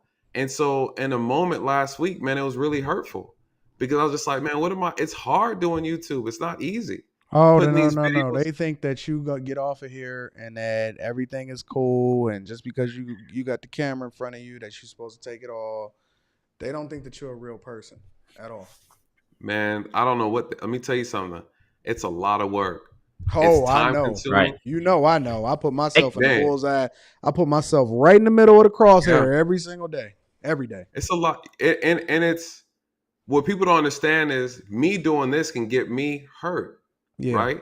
God forbid, right? I'm not wishing that on myself. I can get hurt from both sides of the fence, from the law enforcement side. I can see that. And from the black community. You know, I put my face out here. So then I'm looking at it this week. I'm just like, damn, what is the point? Nobody really cares. Oh, I do. You know what I mean? So and that's why I say something. But see, that's why I champion you and I celebrate you, and then everybody else can go ahead and join in the conversation. I just want to give you your props again. I champion you. I celebrate you. And when people I know Logic is a little bit more uncouth, right? You know what I'm saying? You jump off the bridge a little bit, but we still understand what it is that he meant because we passionate about the fact. And honestly, I don't think that it's that a lot of us don't appreciate you. I think that the loudest voices in the rooms are often the ones that's the most toxic, which is the narrative that I'm trying to change, in that if we agree with you, I equate it to going to a restaurant and you having a great experience. Most times you have a great experience, you leave, you talk about it, oh, that's awesome, and you come back and so on and so forth. The majority of the people that leave reviews, unless you ask the people that have a good time at the restaurant, are the ones that have a issue. So those are the ones that's going to have the loudest voices. And so what we have to do personally is start changing the narrative and having different conversations in which when we see things are good, we're not going to just sit on our hands and be quiet. We need to be louder voices than the ones that's toxic in order to champion so that we can have some balance, because it doesn't mean that there aren't bad officers, but I don't judge people by the job that they do. I evaluate people on an individual basis. But with that being said, you guys are more than welcome to comment, ask Nate anything you want to ask him. The floor is yours. Do your thing. Yeah, you guys, it's open. You can ask away. Oh, and make sure y'all subscribe to his channel. The link to his channel, I tagged him in the title. So if you click the title, you can go straight to his channel and make sure you subscribe to his channel. Super awesome content. I love Nate. Go ahead, y'all. Y'all can do your thing. Okay, so I wanted to say something toward the criminal justice system and people saying, oh, the criminal justice system is racist and whatnot. And the corrections that have, or the quote unquote corrections that have been made within like the past few years to the criminal justice system. Nathan, you said you were in Atlanta, right? Mm-hmm. Okay, well, I'm in Atlanta too. And I do a YouTube channel, Black Gen Z Mindset, on crime in Atlanta, like Decatur, surrounding areas, and just crime across the nation. And what I've found is that a lot of these officers are dealing with the same issues all across the nation when it comes to policing in the community or the Black community. So when people say, "Oh, the criminal justice system is racist," and therefore there needs to be an overhaul in in the way that I guess justice is served, I think it's a lot of times it's BS. For one, there's this narrative that Black men are unjustly being arrested. I'm gonna tell you what: if you ever been arrested, if you ever been to jail, if you ever been to prison, 99% of them dudes did that shit straight up. There's no doubt about it. 99% of them dudes did that shit. Okay. Actually, it's not. Let me pause you real quick because I don't want to lose anything that you're saying. I want to make sure I add before you continue to go. From being on the inside, how did I look at the criminal justice system? People say the system is racist. It's the system itself is not racist. It's the people who operate the system that are the problem, right? The system will run exactly how it's supposed to run if you have the right people in it. Mm-hmm. When we talk about reform, you need reform to identify bad actors who are corrupt, who are racist, or what have you, who have no business being there. You need a way to remove them out, identify them properly, and actually remove them out of the system. That is what it is. The system is not, quote unquote, designed to keep Black people down in failure, right? Like, that's not true. Now, what I will say though is, according to the Sentencing Commission, this is a fact, that when you're comparing sentencing for a crime, Black versus white, a white man commits the same crime as a Black man, the sentencing is 20% longer, right, than a white man if he committed the same exact crime. As now there's context to it that's missing. It could be criminal history, right? Criminal history is a big factor in sentencing. And I did not see how the data equated for that, right? Added into that. So that, but the sentencing disparities is a real thing, right? That's something that needs to be adjusted. It needs to be handled appropriately. We need fair sentencing. For example, I did a case review on a situation where a white male had committed assault on a woman, right? Inappropriate assault, for the sake of YouTube. Yeah. And he was convicted. He assaulted 4 women in New York, but he was wealthy. The judge said he suffered from affluenza. If you guys aren't familiar with that, affluenza, right? And the 4 women were underage minors. He got like 60 months of probation. He never got jail time. Now, you have a brother do the same thing with 1 woman, and the woman may have lied or didn't lie, doesn't matter, and he's doing 10 years off the bat. But would you say that's about racism, or would you say that's about economics? If you pay for a lawyer and all these things, like if you look at that's racism. That's racism. Well, look at Ketanji Brown Jackson. She has multiple cases that she presided over where she let off chomos and stuff like that with very light sentences, not even reaching the minimum sentencing. So would you say she's racist for giving these people a break? I also wanted to make a comment one thing at a time. I would say in reference to that, let me show you how this thing works behind the scenes. What are one of the biggest issues? If you have, look what your boy Jesse Smollett did, right?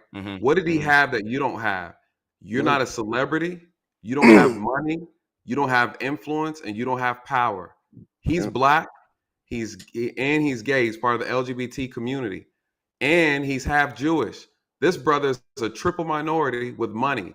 So again, you have R. Kelly as a perfect example of someone whose celebrity has money. He circumvented around the law. Unfortunately, the criminal justice system is not completely blind. If you just so happen to know somebody in the right places, you can get around some stuff, right? And so you could be George Zimmerman. People didn't realize this. George Zimmerman and Trayvon Martin. People didn't know that his dad was a big time federal judge. Yeah. You know, that's power. Again, this is there's people who have power and there's people who do not. You have white people who suffer from the criminal justice system too. You don't ever hear about it, but then you have some people who have power and they're able to circumvent. It's not fair at all, right? But these are the issues in the system. And so if you know someone, right, you're good. I wanted to make a comment.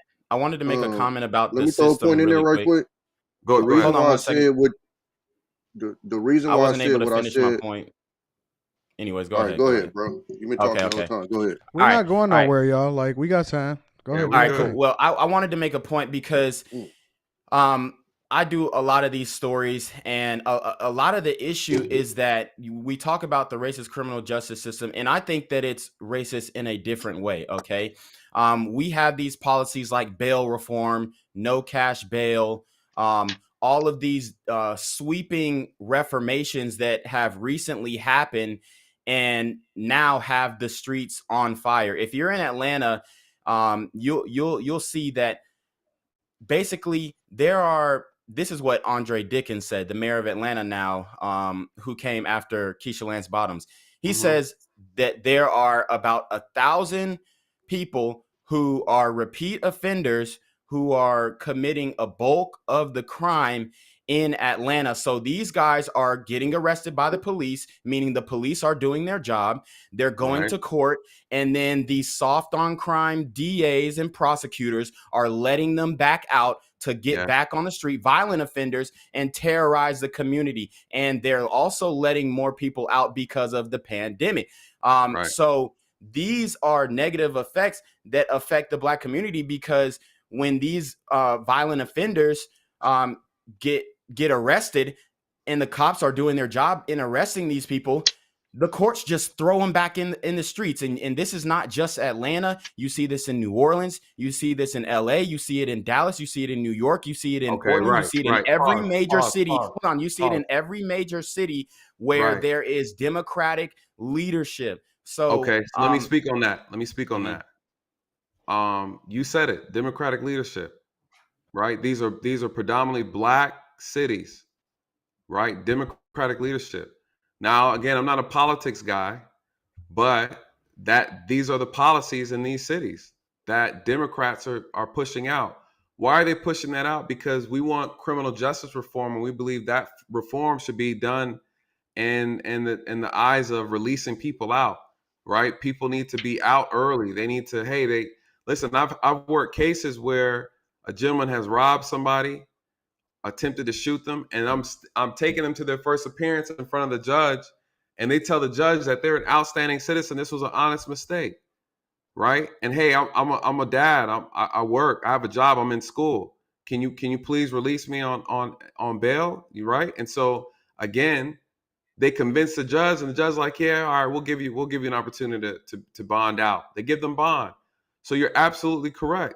The Sacramento shooting, right? One of the brothers was he's out on parole for a violent offense. You know, he got released. He was paroled early. Here's the question, though, because unfortunately, there's a segment of our community that believes that we should get lesser sentences for certain violent crimes. And the reality is these judges release these people right back into the same community that they terrorized. One would argue, if this was the judges' community, would they be so willing to release them back into their own community? And the question is probably no, right? So how does it impact the judge if the judge is not a recipient of the violence that this person is going to be willing to do to his own community? So again, these are democratic policies. Again, but these don't affect the people who are actually making those policies, because they don't live in these communities that these people are being released to. Yes, ma'am. Can you speak also on how they move the goalposts too? Like, I don't think people understand that the DA does not have to file, and that the DA's main goal is their stats. They want to win. So, like I know in California, they moved the goalpost on um, SB, SV to make it a non-violent crime, which is an actual violent crime. But they changed it over to a non-violent crime, so now they could say, "Hey, our stats have gone down. Look, our non-violent crimes Yes. have gone way down." And all they've done is done a word salad on the penal Yes. system. Yes. It's politics because again, Yes. crime impacts business. So people look at this. Yes. This is a lot of major corporations, and Anton can speak to this. When you have big businesses, they're looking at the crime in the area and they say, hold on, we don't want to invest in this city or in this community because look at the stats. There's too many violent crimes. So you'll have people on the back end, the politicians that play around with the language to entice businesses to come in. I've watched it happen in DeKalb County. I watched them redraw the county lines around the crime just to say that that crime does not exist in this area. It's disgusting. But Drag the body across the train tracks. Look at Right. CVS and Exactly. Walgreens. Look Exactly. at CVS and It's a corona Walgreens. problem. Right. All exactly. like the CVS's and Walgreens in LA and downtown LA, where there are huge crime issues, they're all leaving. Yes, they're all leaving because they handcuffed the police officers, they handcuffed the security guards. So when even in New York, there was a video of Michael Rappaport. He was just watching this guy shoplifting. The security guards right there, he looking at him, but you can't do anything because if the security guards jump on these dudes, it's racist. Well, here's a good point right here. Keisha Lance Bottoms destroyed. Well, I won't say she did it, but she put she did a lot of problems, right? She decriminalized marijuana in the city of Atlanta. She decriminalized shoplifting. So of course, what are these kids are going to do? If they can't get in trouble, they can't get arrested. I'm going to tell you what would happen. They would go to the mall in Atlanta, Lenox Mall, these top-notch malls, and they'll go in there, they'll do smash and grabs, they'll go into the expensive stores, steal everything, and they don't fear getting arrested. So if you decriminalize shoplifting, then what's the deterrent? There is none. We're the ones committing the crimes. One would argue that she's even putting us in more danger, right, by taking that away. So then what do these kids do? They come to where I work at, and I work outside of Atlanta. I was working in Dunwoody. These same kids think, because they don't know the law, they think that that's all throughout Georgia. They go to Gwinnett County, they go to Clayton, they go to Sandy Springs, and no, the rules are still here. Nothing's decriminalized.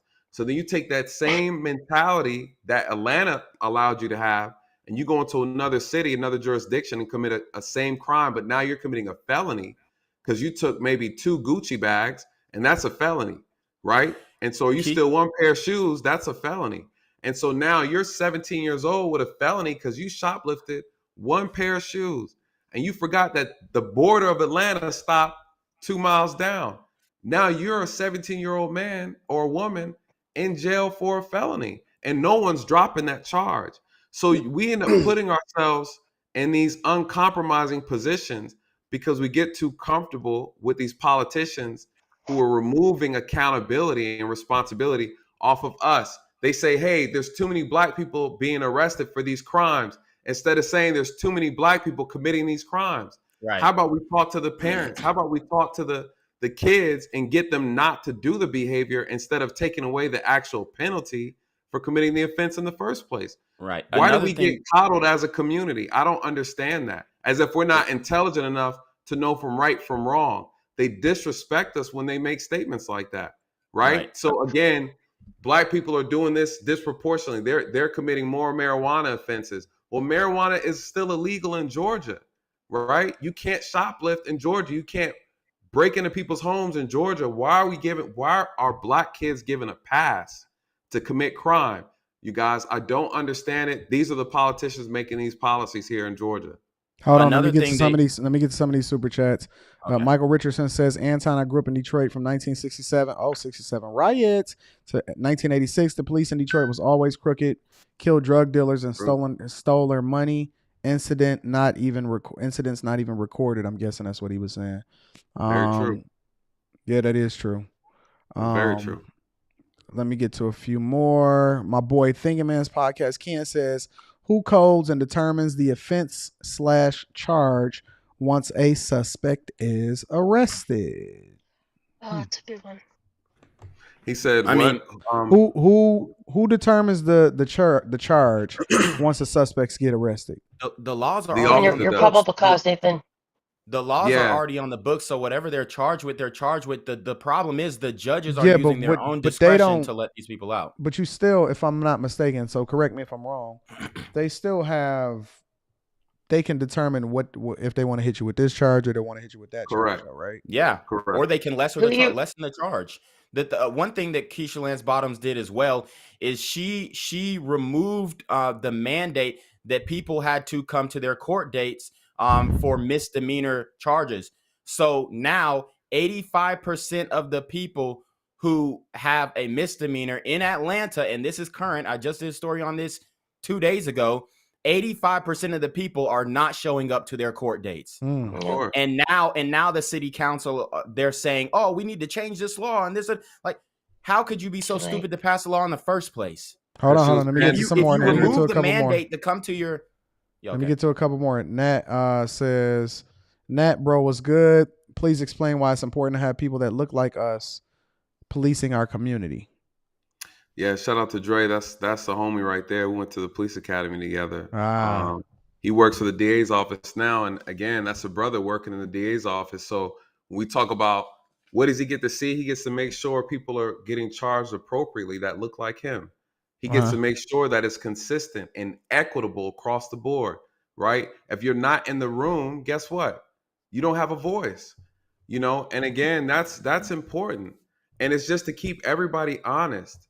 And also to make sure that people aren't circumventing around the law, you know, because that's how corruption works. So when you get a chance to see what's going on, you're like, hold on.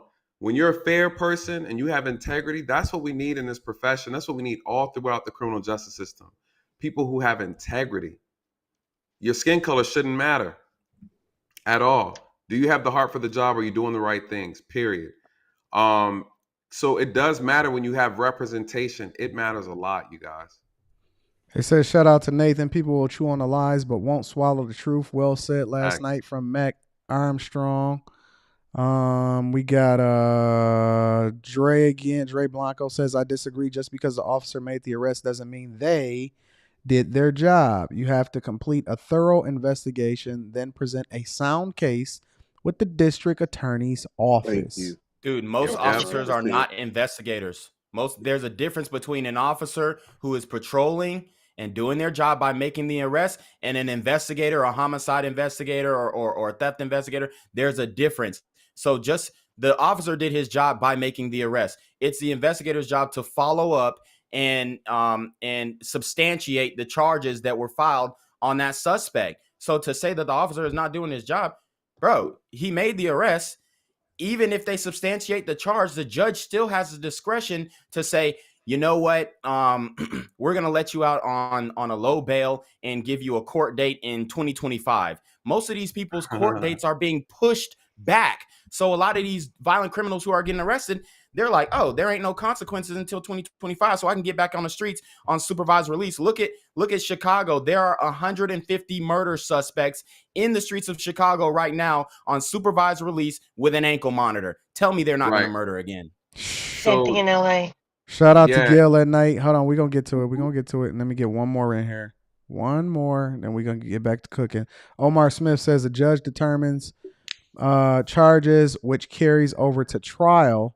It's called a preliminary hearing. Mm-hmm.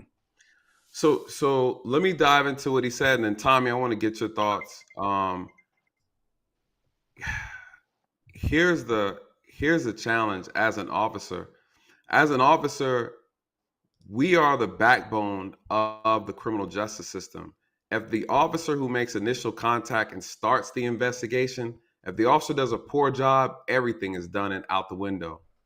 Everything. I've seen officers blow a narcotics case because they violated somebody's Fourth Amendment rights. Right? They didn't have the probable cause to do the search of the car or just overall do their job properly. By the time they get to the DA's office or the judge gets it, it's no good. They throw it out. The case is washed. Right? We see this with forbidden tree. Yes. Sorry, fruit from the forbidden tree.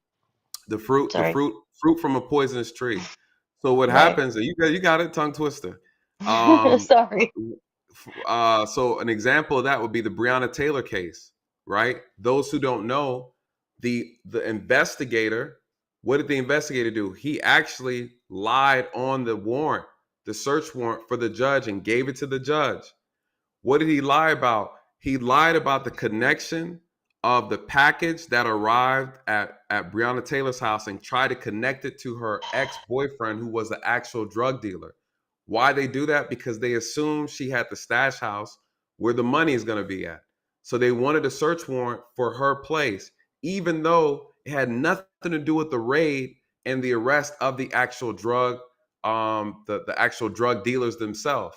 Right. So how did he pull it off? When we're going to do a search warrant on a house and we're tying someone who's not connected to the person we're trying to arrest, it's on us to prove that there's an actual connection. They had photos of him picking up a box, right, out of her apartment. What does the investigator have to prove? That box, that parcel, has his name and information on it, meaning that he's getting mail directly to her apartment. They needed to use the postal inspector investigator to prove that. They lied on the warrant and said that the investigator was able to check and confirm that the drug dealer had his name on a package that was sent to her address. They lied and made it up. The moment that lie got signed by them, everything after that is thrown out. Everything after that very moment is no good in court, in the court of law, you guys. The officers were operating against the law in that moment. They're operating outside of the law. And so again, they don't even talk about that in all of its entirety in that case, so it's really, really surprising. And they never told anybody that they were doing a raid on Breonna Taylor's house, you guys. So again, these are a corrupt unit, narcotics unit, and the police department who decided to go off on their end and do this raid on her house. They had no equipment. They had no body shield. They did not have the cameras activated, you guys. So yeah, the corruption is real. You have a small team of officers that operate like a cell, like training day, and they do their own dirt behind the scenes. It doesn't mean the entire police department's corrupt, but it's easy for a small group of officers to do corrupt things and not be seen, right? And so we have to understand how corruption works within the police department and how they're able to get away with it. Well, there's wait another. Wait 1 second. Wait, Tommy. I know Tommy got something, brother. You've been dropping the gems for a minute. Go ahead, T. So to speak on something that you said, a lot of what people like to say is what you just said, that because it's a couple of bad ones, that it doesn't make the whole department that way.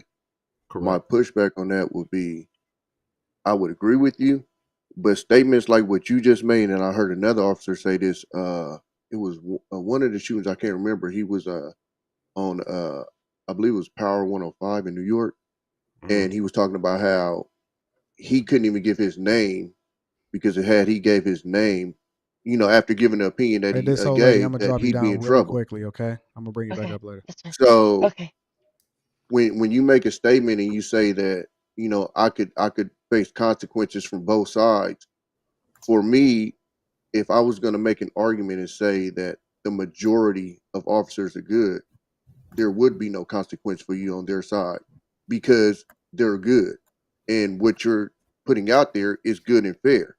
So the fact that you're telling me that it's a culture, and this is coast to coast, because I've heard this from plenty of officers, and we all know this, that there's a culture in policing that is accepted, that if you go against them, you can face consequences, literally pushes back on the point that most of them are good. Because if you're, in my eyes, and I'm open to being wrong, but in my eyes, if you're following that, then I put you in the bed. The same way as if your partner do something and you don't say nothing. Just because you didn't say nothing don't mean that you're not putting that same box. So for me, I never try to paint everything with a broad brush, but when you make statements and you literally telling us that you can face consequences from the very people that you're telling me are good people. Well, let me pause you there, T. Because because that you make a great point. Let me bring some context to it. Let's look at it like a number line. You got 0 in the middle, you got negative to the left, you got positive on the right. What we have in police culture, we have extremists, right? We got extremists. We got some police officers that operate like a damn cult. Yeah. Right? That's just what it is. They are like a fraternity, right? You don't talk about fraternity business with people who are not a part of the fraternity. It is an unhealthy piece of police culture. It's very real, right? Very real. Then you have people who are in the middle, right? Then you have some people who are all the way to the other side, to the point that we're like, why are you even doing this job? Yeah. Right?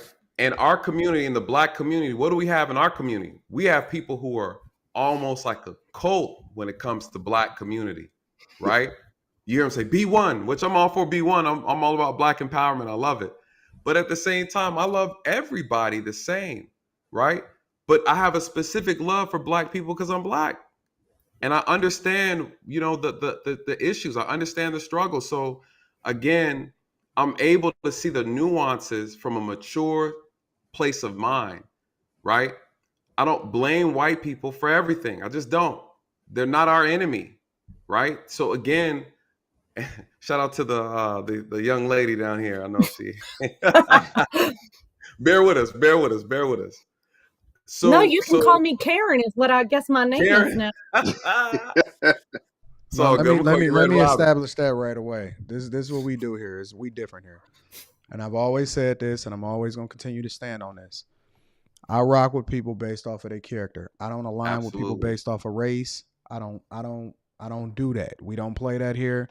We got a whole group of community of people that is doing the work, and we rock with everybody. So if anybody has anything that they want to say or contribute to the conversation or want to continue to rock with the platform, that's what we stand on.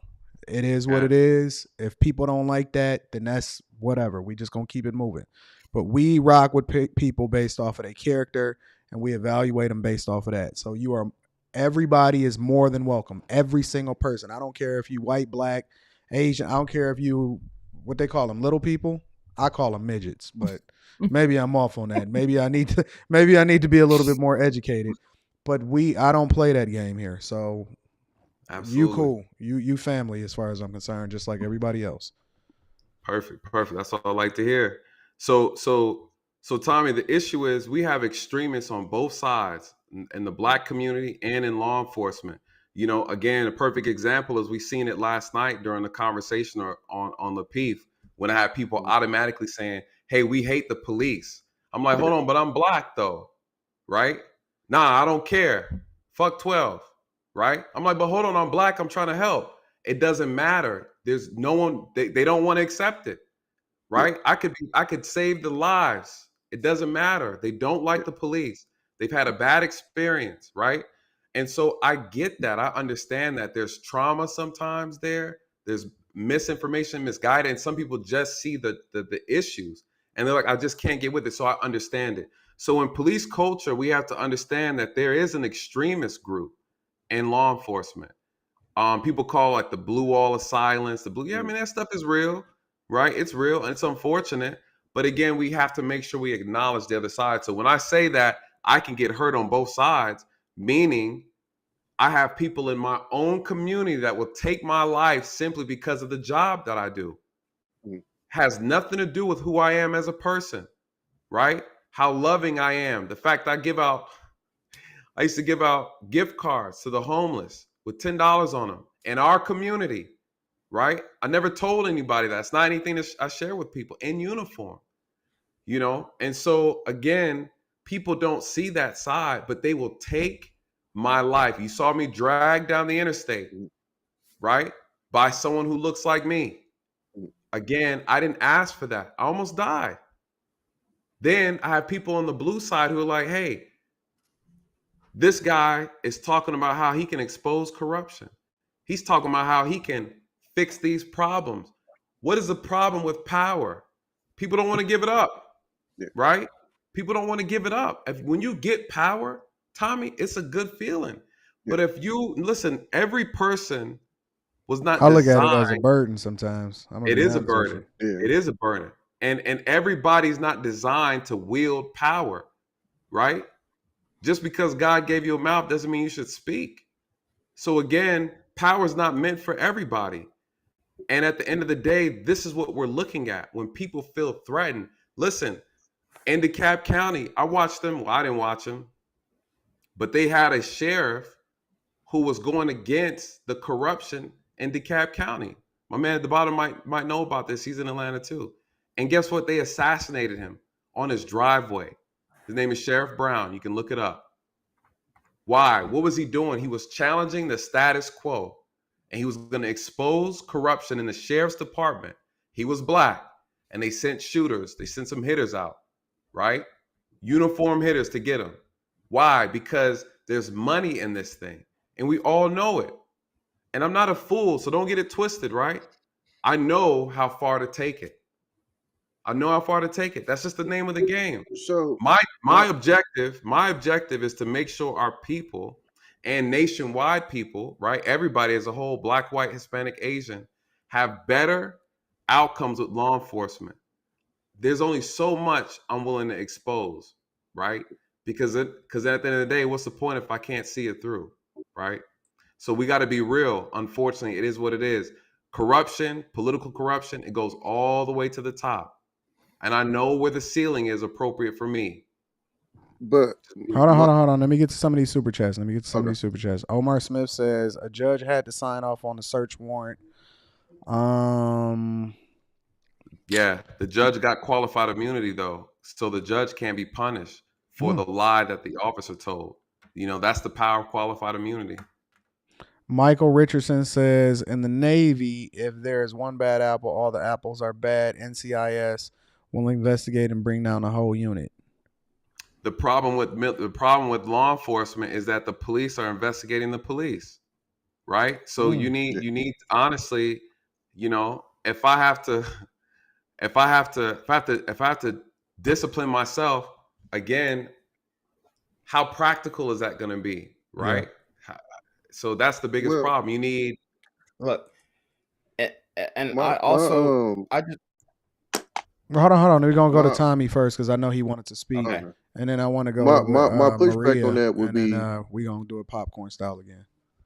If we're gonna make the statement that the majority of these cops are on the good side, I don't understand how that environment could even succeed. Because if the majority were these good cops, then they outnumbered the bad ones, and they just get rid of the bad ones. And that's my thing is, it seems like the culture just kind of accepts it instead of pushes back on it.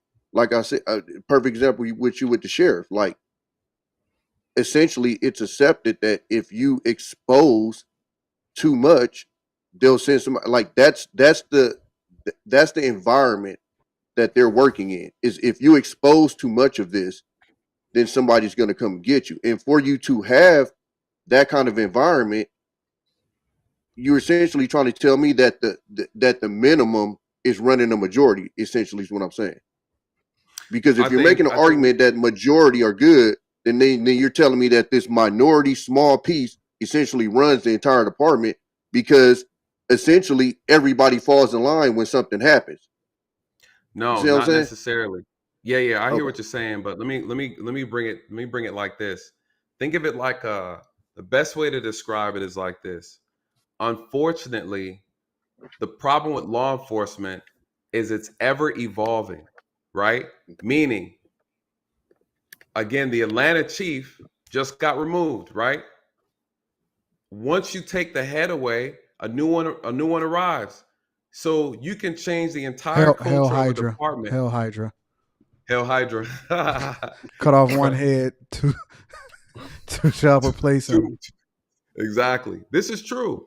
So every police department, you could have a police department that's running very efficiently, right? With a lot of good structure and good policy. Then that police chief decides to retire, and a new one takes on the mantle, and he or she decides to run it differently. You have then essentially changed the entire direction of that department. within a snap of a finger. What do we see the same thing where, like in this country, right? You went from what? You went from Obama, then you went from Trump, now you're in Biden. These are all different leaders running a massive organization, and everything changes based on who the leader is. Police departments run the exact same way. So look at it like that. Is everybody in government bad because you have one person at the top that did something bad, or they have bad agendas, or they're working bad angles? No. And sometimes there's what we call plausible deniability. You have people within the organization that are not aware. They're just not aware. What happens, right? Training Day is a perfect example of this. You have a narcotics unit where you have a head supervisor who's corrupt, and he corrupted the people in his unit. He tried to corrupt another one. That one wasn't following along. What did he try to do? Take him up out of here, right? These are real things. These are real scenarios. Yeah. But what if he actually managed to actually expose that narcotics unit and get them in trouble? Cool. Then you shut him down. In New York, not too long ago, you had an investigator who was lying on cases, right? And they had to dismiss every single case that he was involved in. But he got away with it for so long, right? So again, I think the thing is, we have to look at it. This is a massive organization. And within an organization, it's easy to hide within a small group of people, right? You might need just a couple key people to actually make it work. The problem with police departments is that there's no citizen overview or oversight of the department, meaning it's very easy to keep everything to yourself, right? Damage control. You might have someone to say, hey, they did something, they messed it up. We don't want the public to get it. We want to clean it up within ourselves, fire them, do this, but don't let the public know. It'll damage trust. Well, that right there is damaging trust, right?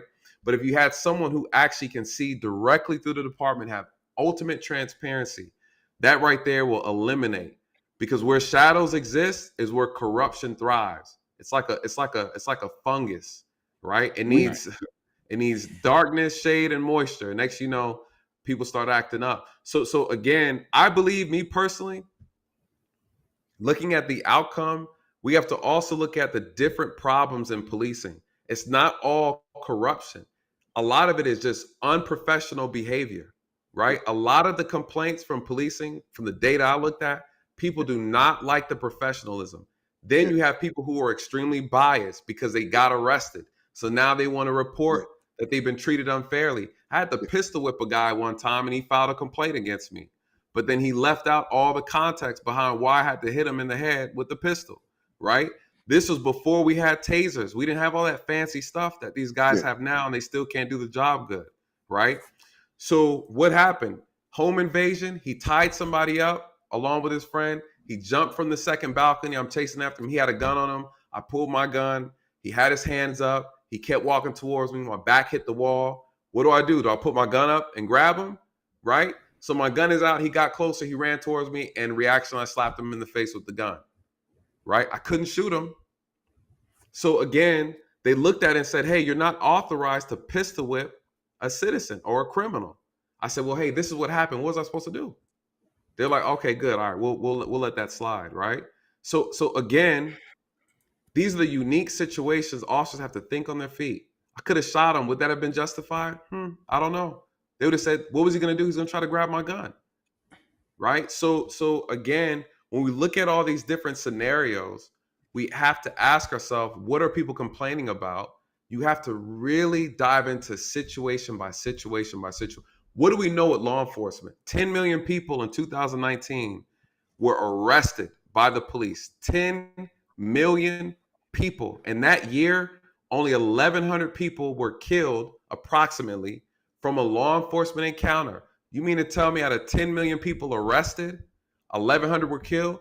What were the 1,100 doing that the 10 million people didn't do? Right? What's the difference between those encounters? Check this out. 60 million people reported at least one contact with law enforcement. Out of 60 million people, you mean 1,100 people died?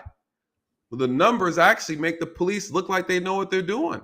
Right. See, we see things, and we see things based on how the media shows us. But when you start looking at the data, you're like, damn, the police did a damn good job that year. Now, I'm not saying that. Hold on, said what? y'all. Hold on, y'all. I do want to get to Maria. What's going on, Maria? No, you're fine. It's very interesting. What are your thoughts about all of this in a general sense? Well, I live in one of the, I think the number 6 or 7 worst neighborhoods in the United States. Really? Oh, yeah. I have a 1 in 100 chance of dying every time I walk. Jesus Christ. God, Where in California you from? Right. I'm not. I'm actually in Texas. So just to give you guys an They got idea. what it is? I know all my neighbors. I love all my neighbors. And I feel really safe.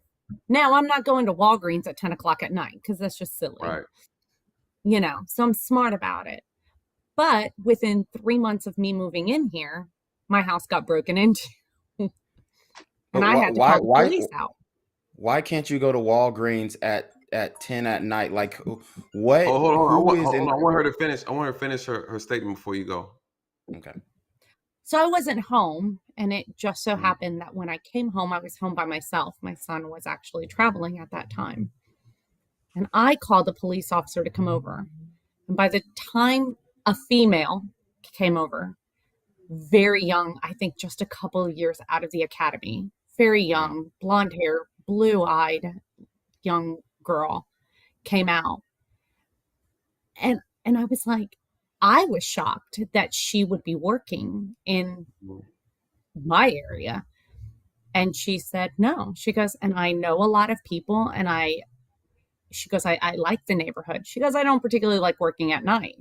But I'll tell you guys, and I'm not saying that there's not corruption, because I know there's corruption. Okay? I'm by no means saying that. But as somebody who came on here and nobody knows anything about me, I just got called Karen. Why are you bringing white people up here? Why are you doing all of this? But I'm 100% Puerto Rican. Could have fooled me. So you guys made assumptions on the color of my skin and what I look like. Well, I was already looking at your name, Maria, and all of that. And so I was putting together the context clues before you even said anything. Well, go ahead. So, oh no, I get called on TLA's chat. I get called the Irish girl. I was thinking Irish because of red hair. So you got me.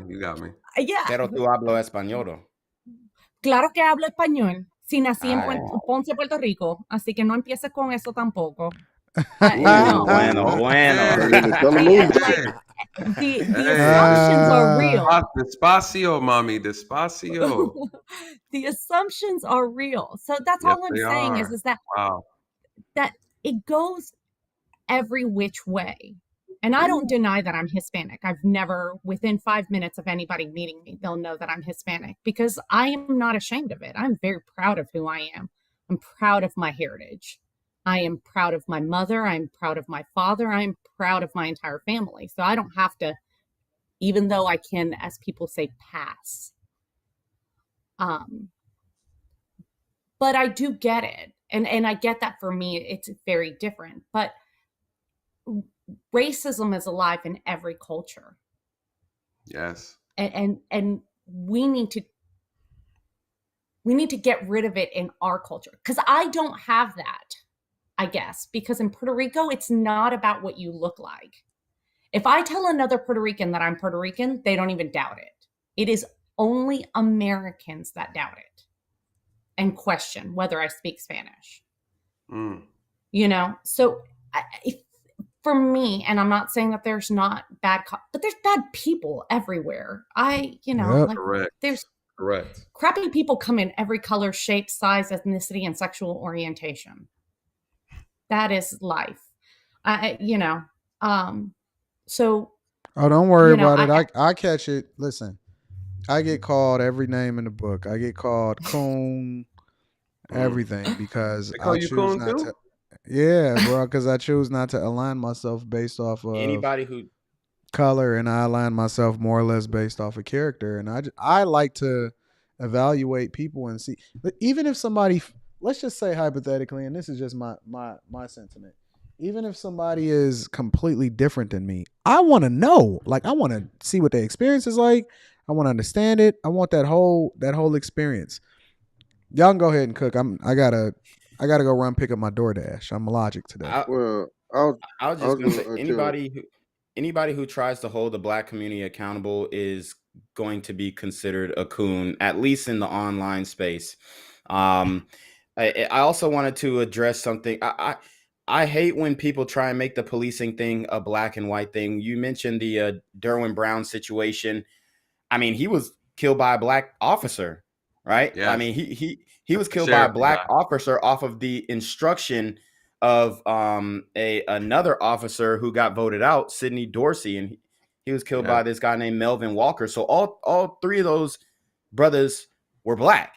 So it had nothing to do with, oh, the white cop is trying to get the black cop out of here. Nah, it's just people are interested in their own interests. They want to cover their own asses. So when you talk about the blue shield or the blue wall, whatever, it's like that anybody is going to cover anybody's asses. When we look at the Amir Locke situation, most black people are like, oh, you know, and it's a tragedy. It's sad that it happened. But then you have to also look at who was he surrounding himself with, right? The people that he was surrounding himself with were very dangerous people. And he was in a situation. The same level as the criminals. Say what now? So now we hold the police to the same standard as criminals. Criminals are criminals. They're going to do what they do. I expect more of a police officer. Excuse me. Well, I mean, correct. No, I agree I'm just with that one. Yeah, no, definitely. I mean, but hold on, let me address that. Let me address that real quick. Just because you have a family member who is doing something or operating outside the law does not mean your family members who are innocent and not committing any crimes. That has nothing to do with them. You can't control your family members, right? If I have a family member who's a criminal and they're being investigated, that has nothing to do with me, right? That doesn't make me, I'm not guilty because, you know, one of my family members is misbehaving in life, right? So the Amir Locke situation is very interesting because I'm going to tell you, the shoot was not a good shoot. The problem I have with law enforcement is that if we're not trained properly and we go into situations, we can very much well instigate bad scenarios just off the fact that we don't have the right equipment. We're not trained properly. We're looking at the gentleman. We played the video about the man in Grand Rapids, Patrick. You know, God rest his soul. He was killed by an officer because the officer wasn't talented enough to do his job properly. That is a fact. The officer put himself in a situation to where he had to use his gun because he didn't have any skill set to apprehend the gentleman properly. So again, this is what happens when you have poorly trained officers. They're not qualified to do the job. They're out of shape. They lack the critical thinking skills to do the profession. And again, this is the outcome. So with the Amir Locke situation, those officers, first of all, there's way too many of them going into that room, that apartment, the way they did. It was poor tactic. The dynamic entry was horrible. They had no body shields, no bunker, right? These are the ballistic shields that we're supposed to carry SWAT. It's supposed to have when they're going into and making these entries into these homes. They didn't have that. If they had the proper equipment, they could have given him a little bit more time to put the weapon down, right? He's a legal gun owner in his house. First of all, here's the problem with that shooting. It wasn't his house, though. You said what? It wasn't his house. No, it wasn't his house. It was his cousin's apartment. But that's irrelevant. I'm going to tell you what the problem was. The problem was it wasn't an arrest warrant. It was a search warrant for property. They were searching for evidence of a murder of what his cousin committed, allegedly. But the crime happened almost 4 months prior to them doing the search warrant. So technically, the question is, what kind of evidence are they looking for 4 months later?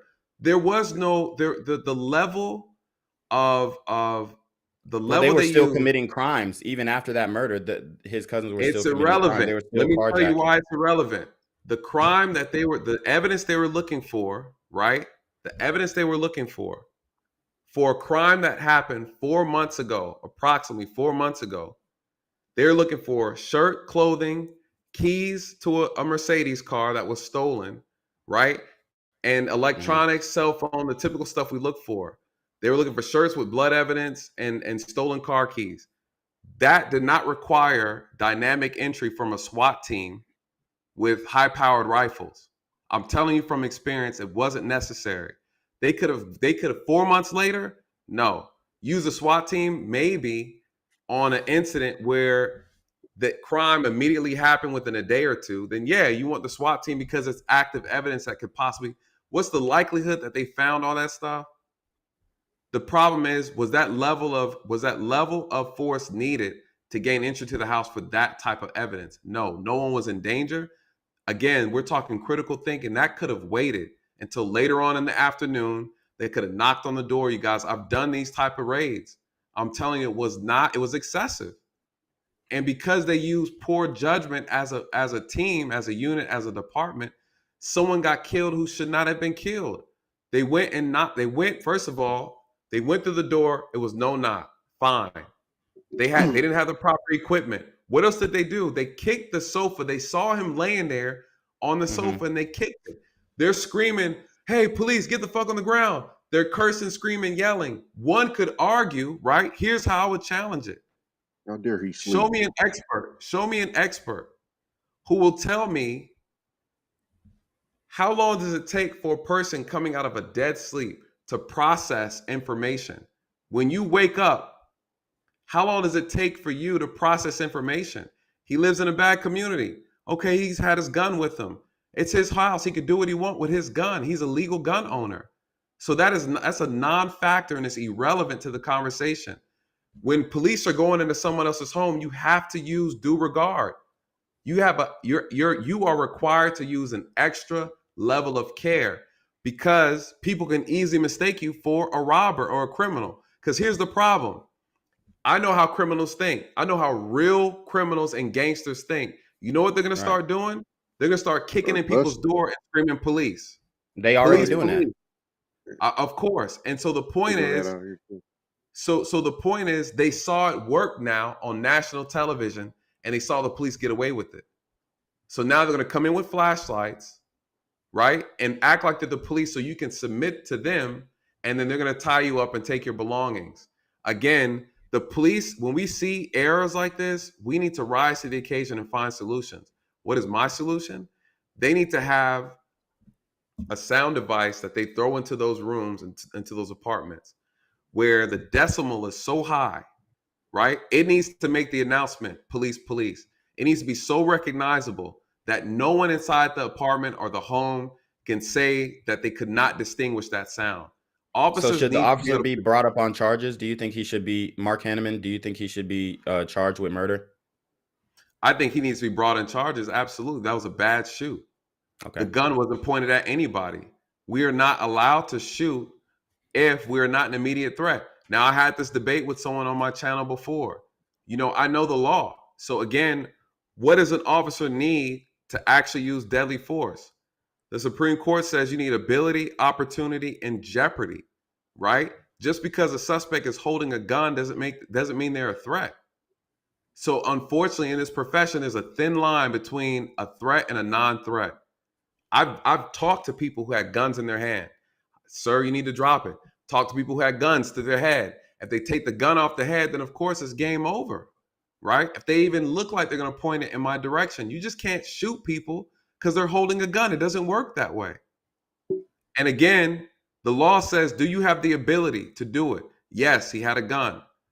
Does he have the opportunity to use it? Yes, he's in close proximity. Okay, where's the jeopardy at? Did he manifest a threat to actually execute that deadly force towards you? The question is, the gun was pointed downward and his finger wasn't on the trigger. Someone say, as an officer, you looking at that? You're supposed to look at everything. Again, society has coddled police officers and make it seem like we're not good enough or we can't rise to the occasion to meet society's expectations. So the problem I have is we either need to tell people, the citizens, that we're not good enough to do this job and we cannot meet your expectations, or we rise and say we can meet it. So I think that is the big challenge right now. Officers have gotten away with being lazy and pathetic. It just is what it is. And the reason why I can say that with confidence is because I took the job seriously. And I wouldn't have made a mistake like that, right? So again, We don't take the job serious enough. The training isn't adequate. And again, every time you have a good situation in law enforcement doesn't mean that there wasn't something that could have been learned. Officers get away with the idea that they feared for their life. They say that, but then you see the lack of training, right? And the shooting we saw earlier with Patrick, you saw an officer who was out of shape.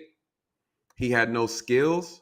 He relied on his taser. He had his taser taken.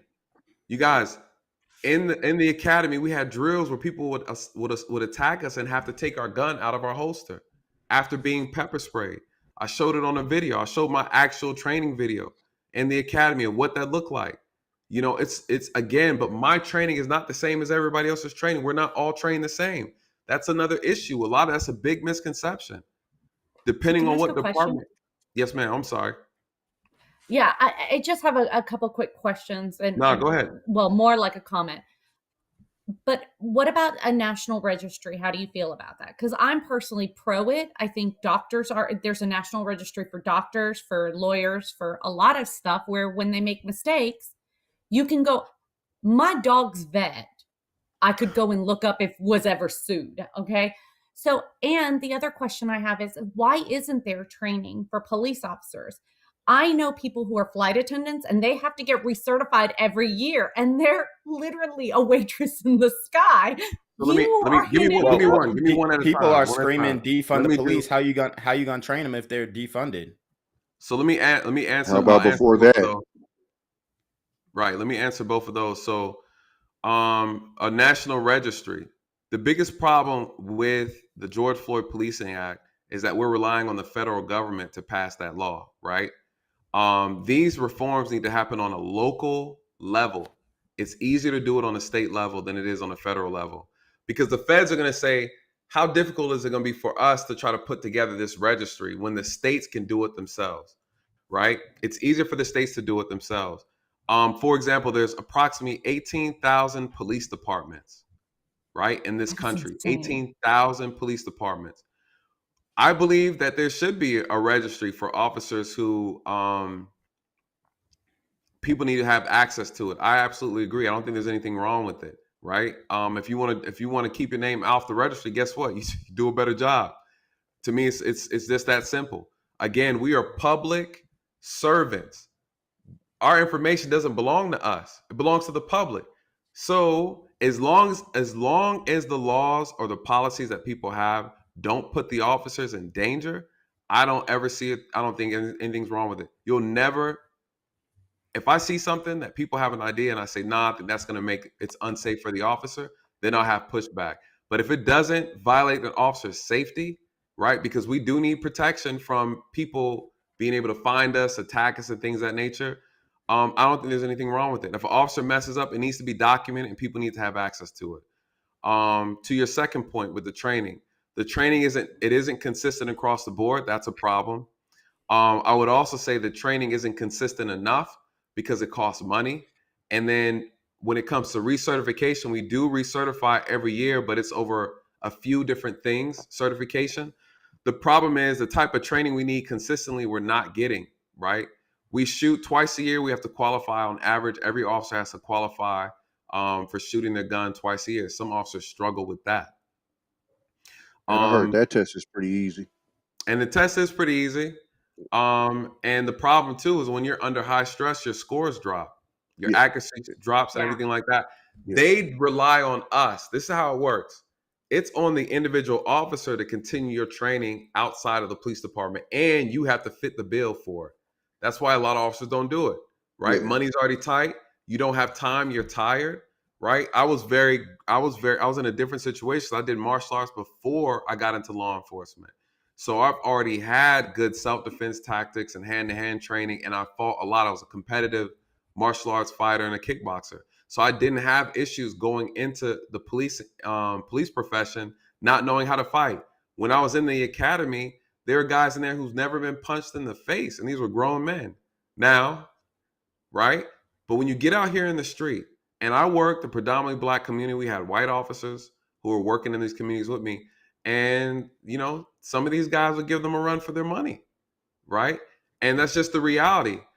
So what needs to happen? Officers need to be reduced from answering so many calls. There's too many 911 calls that we're answering that are irrelevant. That would free up more time for us to do more training, relevant training, de-escalating training, hand-to-hand combat, and better self-defense tactics. We saw exactly in that video, if you play that video again with Patrick, you'll see the officer struggling just to handle him. No arm locks, no proper choking. He just gave up and said, I guess I can't do nothing else. I guess I might as well just shoot him. And the problem is, just because you're authorized to do something doesn't mean you should do it. Right? There wasn't a reason for him to have to shoot him. But the law might say it's okay for him to do it. People are concerned about where he shot him at. It was very barbaric. Let's be real. But the law I does think not. this was worse than the George Floyd shit, honestly. Oh, absolutely. Absolutely. The law doesn't the law doesn't dictate where an officer can deliver lethal force. It doesn't speculate. I mean, you know. What are the questions that you have though? I know you said guess those training. Were my main. Well, I think the one comment was about the National Registry, because I just don't understand how. Look, I'm a licensed loan officer. I'm non-practicing, but I'm licensed in 2 states. But that's a national registry. Anybody in any state who has my name can look up my information. If I have to file bankruptcy, any of my financial information gets put on there. The FBI does a background check before I can get that license. Right. Like, and that's a financial crime. So, like, realistically, even if I do it, I'm going to like a nice jail. I'm not going to, a bad jail. I don't want to go to any jail, but I'm just saying that it's very different. But the steps to do it and to relicense every year for my 2 states is $900. So I'm not currently licensed because I was like, I'm not doing anything with it. Why pay? But I'm just saying that, like, it just seems like it would be easier for me to become a police officer than it would be for me to be a loan officer, which is kind of a little insane. That's the problem. The problem is this should be the hardest profession to get into. The issue is they let everybody do it. And everybody's not designed to do it. They don't have the mental fortitude to do it. I myself, though I consider myself to be a very talented officer, even I was let in at a young age, and I don't think I was fit to do the job. I'll be completely honest. You know, you talk about the young girl who came to your house. You're like, how are you doing this job? You're too young. Why are they picking young people? Because who else wants to do it? Right? I didn't understand that at the time. At the time, I was like, I was high on piss and vinegar, you know? And so I didn't understand what I was actually truly doing. I never even understood the true dangers of it, to be honest. While I was in the academy, we had 2 officers killed on the same night by the same suspect. It was a horrible, horrible night. We had people quit that day in the academy, and that was a wake-up call to say, hold on, this is real. You know, this is real. I had coworkers lose their life in this profession. And it hurts, you know, because I knew them. They're good people, right? And so my thing is, someone brought this up and I didn't know this. This was back during the George Floyd situation. They said, why is it that a beautician, a barber, right, a makeup artist, they have to go to school for like 2 years to comb hair, right, to do hair, to color hair, to do nails, and police only do 3 months? You guys, it's embarrassing when you look at it like that. You know, do you have to pass a psychological test? You do, but those are easy, right? They say, hey, Nathan, but shouldn't it be more difficult? How can you make it more difficult, right? Well, not everybody passes the FBI because they're psychological tests, to go to the SEALs or just special ops. Like, sometimes they don't allow people because they're psychopaths. Well, I will say this, because I applied for the FBI right before my accident. I was in the application process a year. I made it to the third stage. There's 6 stages, right? And my application was still active. They said on average it takes about 2 years to get an approval to get into the FBI, and that's just to get to the academy. You know what they asked me? I had to put down my neighbor's information on both sides of where I lived at. They came to interview my neighbors. Again, they have a stringent process on how they examine and study and evaluate applicants. That level needs to be applied to state police officers, period. There needs to be extensive, more refined ways to filter out candidates. The reason why they don't do that, because they know if they're looking at 20 applicants, maybe 3 are going to pass, right? 3 are going to pass. So granted, we do need that because we need better quality people doing the job. You know, you can't have Tim, Tyrone, and Uncle Bucky putting on a uniform. You're going to get these type of responses that we see. They're not qualified. So the feds have a very strict guidelines on their application process. At the same time, they also pay almost 6 figures starting out. So when you want people to go through these stringent processes, you got to be willing to pay them. Then guess what? To be an FBI agent, you got to have at least a minimum of a bachelor's degree. So again, I have my bachelor's, I have my master's. You go into the FBI with your master's, they're paying you 6 figures walking in the door. So again, I was 1 year in the process of the application process before my accident. Now I can't do it anymore because of my injuries. The injuries I sustained, I can't do the job physically. So but don't you think with the amount of interaction that the police have with the public, because let's be for real, the FBI takes serious cross state lines. So their interaction with the public is not as extensive as what police officers have. But with the amount of interaction that police officers do have, don't you think that process would be better to be able to weed out these bullies and these bigots and everybody else? Because not saying anything, but as far as a lot of money being concerned, if you're going to pay my teachers better and pay my police officers better, please, I'm okay with you raising my taxes. Now, for Ted Cruz to get a bonus, I'm done. Well, you said it. What's the problem with that language you just used? It costs money.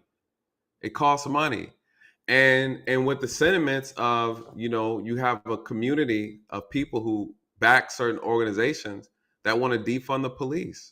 They feel like people are being over policed. And the problem is, we're being over policed because you're using the police for too many things. You're using the police to handle too many society issues. Police need to be handling specific problems, and then everybody else you're on your own. Right? So you said something about traffic stops and not having police do traffic stops. Don't you think traffic stops are some of the most dangerous encounters police have with citizens?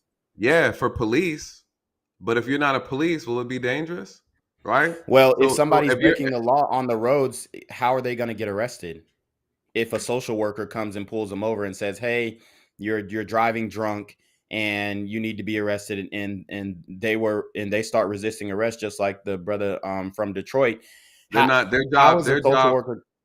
Their job. One, they're not going to be social workers. But my thing is, people are saying they want to reimagine. People are saying they want to reimagine policing. Right?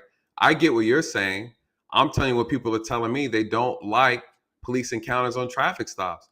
So my job is to come up with solutions to what people are complaining about. Right? The issues that people have. My job is to give them realistic solutions and practical solutions. If people are saying they don't like traffic enforcement, okay, what type of solution? We can pull officers away from that because, again, we're trying to reallocate our resources properly. We have too many officers invested in doing traffic stops on the interstate, sitting behind stop signs, right? And some people say they don't like that. They feel like it's a form of harassment. So what do they do in exchange? They put up speed traps and cameras where it takes a picture of your license plate and you get the ticket in the mail.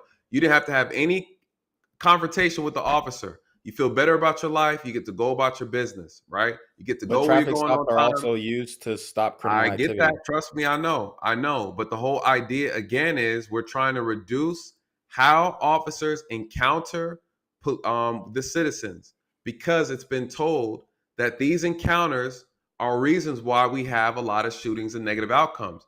No, they're not looking at the behaviors of people. I don't know why. Welcome to America, sir, right? The reality is, are they going to argue the behavior of the citizen? Are they concerned about citizens being killed? We just saw a situation in this video where the officer pulled the person over for a legitimate reason and he resisted arrest and he ended up getting killed behind it. People are saying, should he have died behind a non-felony offense, right? The officer should have used enough common sense to know this was not serious enough. One would argue, though, he couldn't identify him, so he didn't know what he had. I'm going to tell you why that's important, right? I did a traffic stop on a car because of the blacked out window tint. I had a tint meter. Go ahead. Go ahead. You guys can go. I'm going to just show the super chats because I don't want to disrupt the conversations. So I have a tint meter. It measures the quality of light that goes through the window to let me know the measurements, right? I knew it was illegal. I pulled him over. I smelled marijuana in the car. Typical situation in that moment. You ask him to step out the car, the whole 9 yards. I try to identify the people in the vehicle, right? The driver did not have a valid license. So I was going to let the passenger drive. The passenger gave me a false name. Before I went back to go and check it, he jumps out the car and he starts running, right? I chase after him. I let him know I'm about to tase him. I tased him once. He fell. He rolled over. The prongs came out. He got up and ran again, right? I'm chasing him. I reload. I shoot him again, right? It misses. Cool. The taser's no good at this point, so I throw it down. I'm chasing after him. I tackle him down. At that point, me and him are fighting. Right? Now, I know how to fight. There's no issues here. What does he do? He pulls out a knife, right? So I grab his hand because he's about to stab me, and I pin his arm down to the ground. He's kicking, doing all that. I start headbutting him. I said this to him, and I'll never forget. I said, "Oh, you're trying to kill me. Is that what we're doing?" I could have shot him in that moment. I could not shoot him because my right hand was holding down the hand that had the knife, right? I had to decide whether or not can I get to my gun fast enough to point it at him and shoot him? Or if I pull the gun out the holster, will he take it from me? Was it worth trying to draw my gun and risk getting stabbed? It wasn't. I was able to get the knife out his hand. We're fighting. He turns over. He tries to lift me up off the ground. I start choking him out. By that time, my partner comes through Isn't the chokehold a legal maneuver now, though? You can't use the chokehold back in a lot of situations. But here's the thing. Do you think that's limiting police officer? Absolutely, it's limiting police officers. I'd rather be choked than catch a bullet. Facts. The problem is not the tool. The problem is officers who don't know when to utilize it properly and when to let it go, right? So again, with this gentleman here, Patrick, he should have been choked out. He should have choked him out. And so again, in this situation, my partner came in a matter of time to help me get him in custody. Now, here's the thing. He gets down to the jail. They run his thumbprint and they find out he's wanted for 3 counts of murder. 3 counts, 3 separate counts of homicide. We find out that in Rockdale County, what did he do? He committed a home invasion. Him and his partner tied some people up in the house, right? They hit the wrong house. They were trying to hit a drug house. Right? A house that the guy just re-upped and they hit the wrong house on the street. The same street, wrong house, like some idiots. But here's what happened. Tied the people up, innocent people. They killed somebody in the house. Then they flee from the house.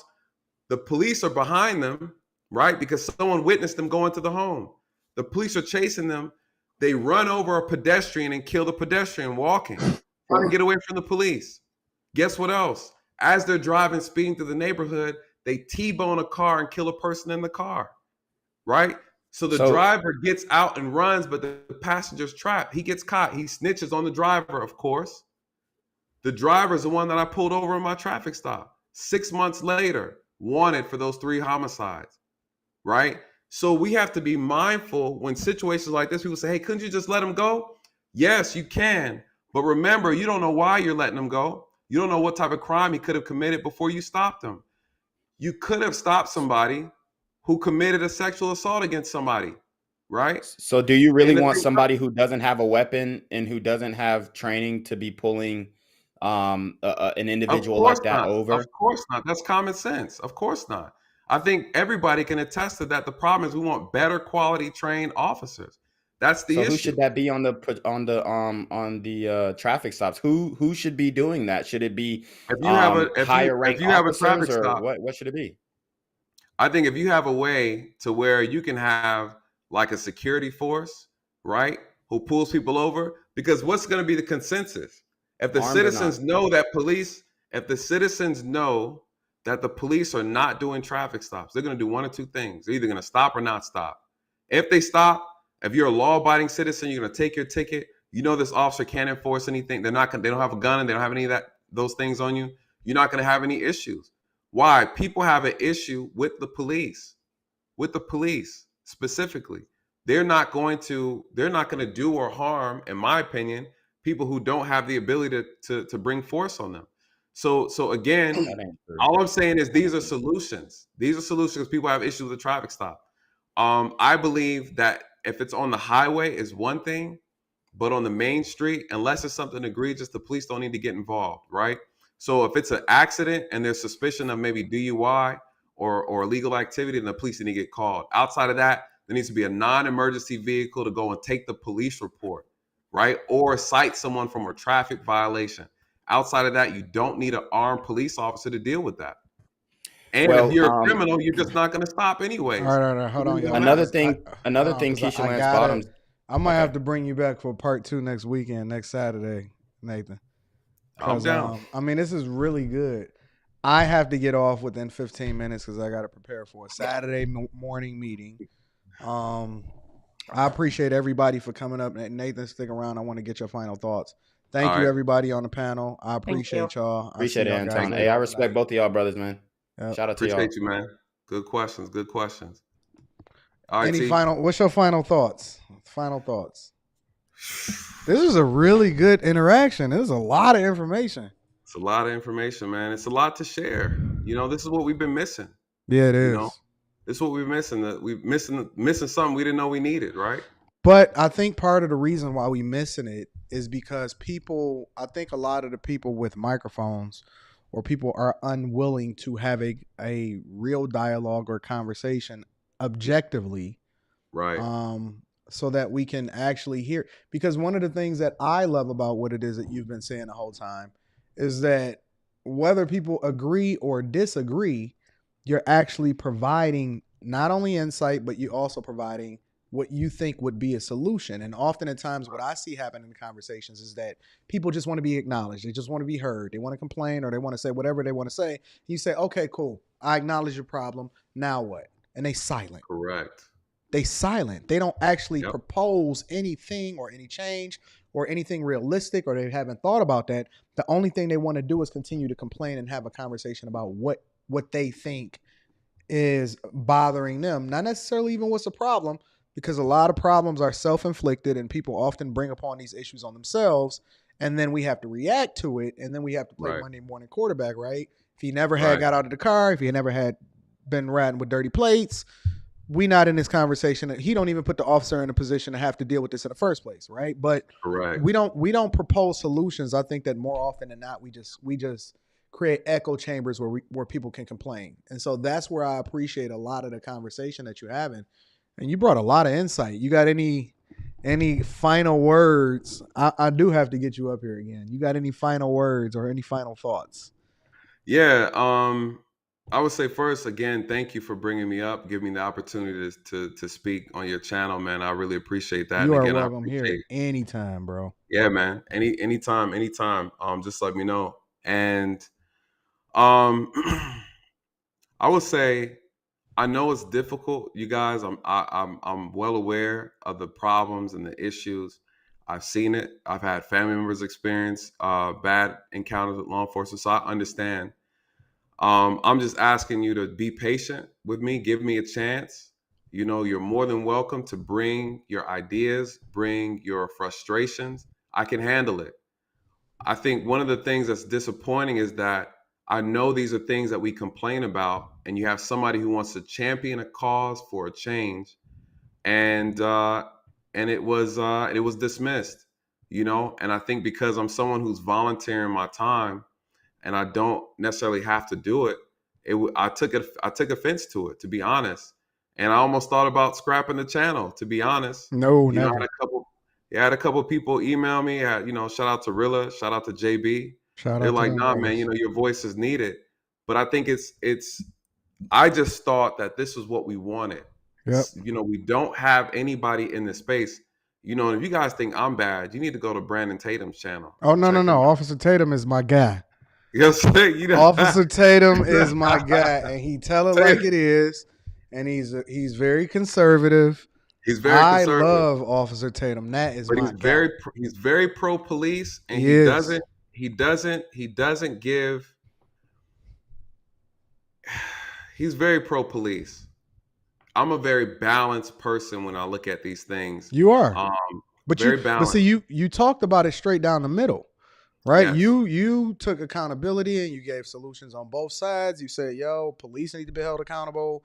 They need more training, but y'all also have to consider this. You also gave responsibility to the people. And hey, listen, right. Dude is walking up to me. What am I supposed to do? Whatever, you know what I'm saying? So you calling it straight down the middle.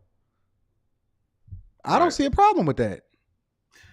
Yes, I think I just because I worked in the Black community so long, you have to develop good communication skills because we are very we could be very sensitive to these topics, and you have to be patient. And my service to our community has always been based on solution based. I've always made sure I took the time to listen to how the person felt, whether I was talking to a victim of a crime or the criminal themselves. I would pray for people on the way to the jail. I would talk to them. I would explain to them that this incident doesn't define you. You know, you can overcome, because to me, the jail is just jail, prison. That's all time out. Yeah. Right. When you come out is where the real work begins. Right. Yep. When the case is over is where the real work begins. So if I can encourage and discourage you from going back into that lifestyle, you save me. Right? The headache, you also save someone else. Yep. Right? So again, to me, it was always about having the real connection with people and really getting them to change their life around. And I felt like God put me in that place to be able to actually do that. And so I think the reason why this, you know, over the last 2 weeks was kind of hurtful, because it's like, damn, I'm really trying to help.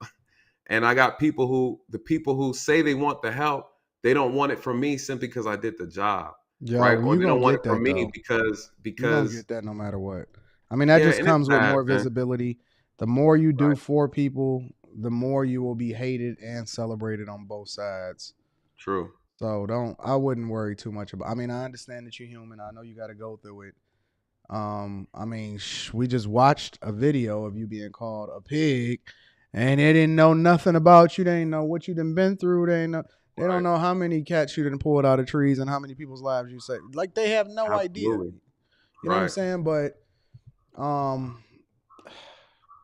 it's a difficult task, and it's not even an easy solution. No, and that's it's the not. hard part about these conversations, I guess.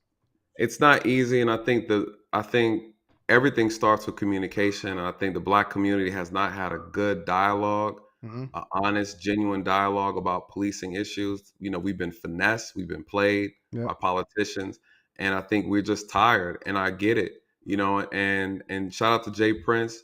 I understand it was coming from a traumatic place, his personal experience. I just want to say to him personally that I understand. Also that, you know, brother, I already forgave you. The moment that statement was made, you were already forgiven. And bro, you gotta. I hold on. Let me read it to you. I don't usually, you know, read different stuff, but this is cool. He said, "Hey Anton, this is Jay Prince. You could be right that I need to learn how to forgive, and in fact, you are right. It does feel like drinking poison and expecting a person to die from it, but it'd be hard to swallow certain things, Anton, even though I need to. Thanks for not giving up on me. Trust me, I'm not carrying myself like this every day, like I used to. Thanks to you, bro." So he is doing the work.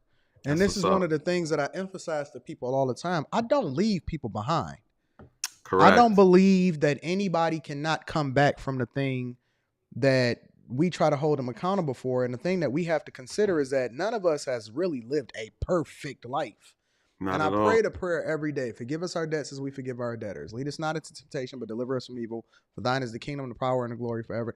I pray that every day. And if I'm to be forgiven according to how I forgive other people, if I'm to be treated or to be evaluated or judged about how it is that I extend grace, it doesn't mean that it absolves people from the responsibility of their actions. But what it does do is that we allow for grace so that we can be given it because we expect it, and we can't treat people outside of how it is that we expect to be treated. And so I don't leave people behind, man. I love people. I genuinely have a love and desire for people to win. So I don't know. That's what's up. That's what's up. But see, people don't want to talk about that part. They only want to, Anton, Jay Prince. No. We're not going to do that. Everybody, we need him to say the thing that he really thinks so that we can solve for an issue, because there's a lot of people that think like him. And if we bring visibility to it and also show his growth along the way, because Jay Prince, believe it or not, has changed a lot, then I think that we can be a lot more effective than if we just push him to the side and say, no, we don't want you to even be visible, because that does not solve the problem, in my personal opinion. Correct. And that's why it's important for us to have the conversation. People say, damn, Nate, you have the patience of a monk. And I said, well, because of the problem is bigger than me, you know, so I can take a little bit of it. I think for me, the lack of appreciation hurt more than anything, to be honest. It wasn't even the insult. It's just not being appreciated for the hard work that I'm trying to do. And so I would love to have the conversation with him. And I think, you know, his anger is valid, but we never want to marinate in it, right? And we always want to get that trauma release and get rooted and really kind of unroot that problem. Because what I see with that energy, what ends up happening though, Anton, is that someone takes those past experiences, maybe that they didn't have themselves, or they experienced it from someone else or what they saw on TV, and they make it their own. And then what happens, they get pulled over for something very simple, right, on a traffic stop, and they themselves end up escalating because they have an anger or some vitriol towards an officer. And in that moment can turn extremely negative and didn't have to, right? Or you get an officer who's rude and disrespectful, and then that triggers you. So these things can happen when you harbor anger and frustration and hate for somebody. We do this. We see this with black men on black men in the street. I bump into you. It's like, nigga, what? And instead of just, you know, just saying, hey, my bad, brother. Hey, it's not a thing.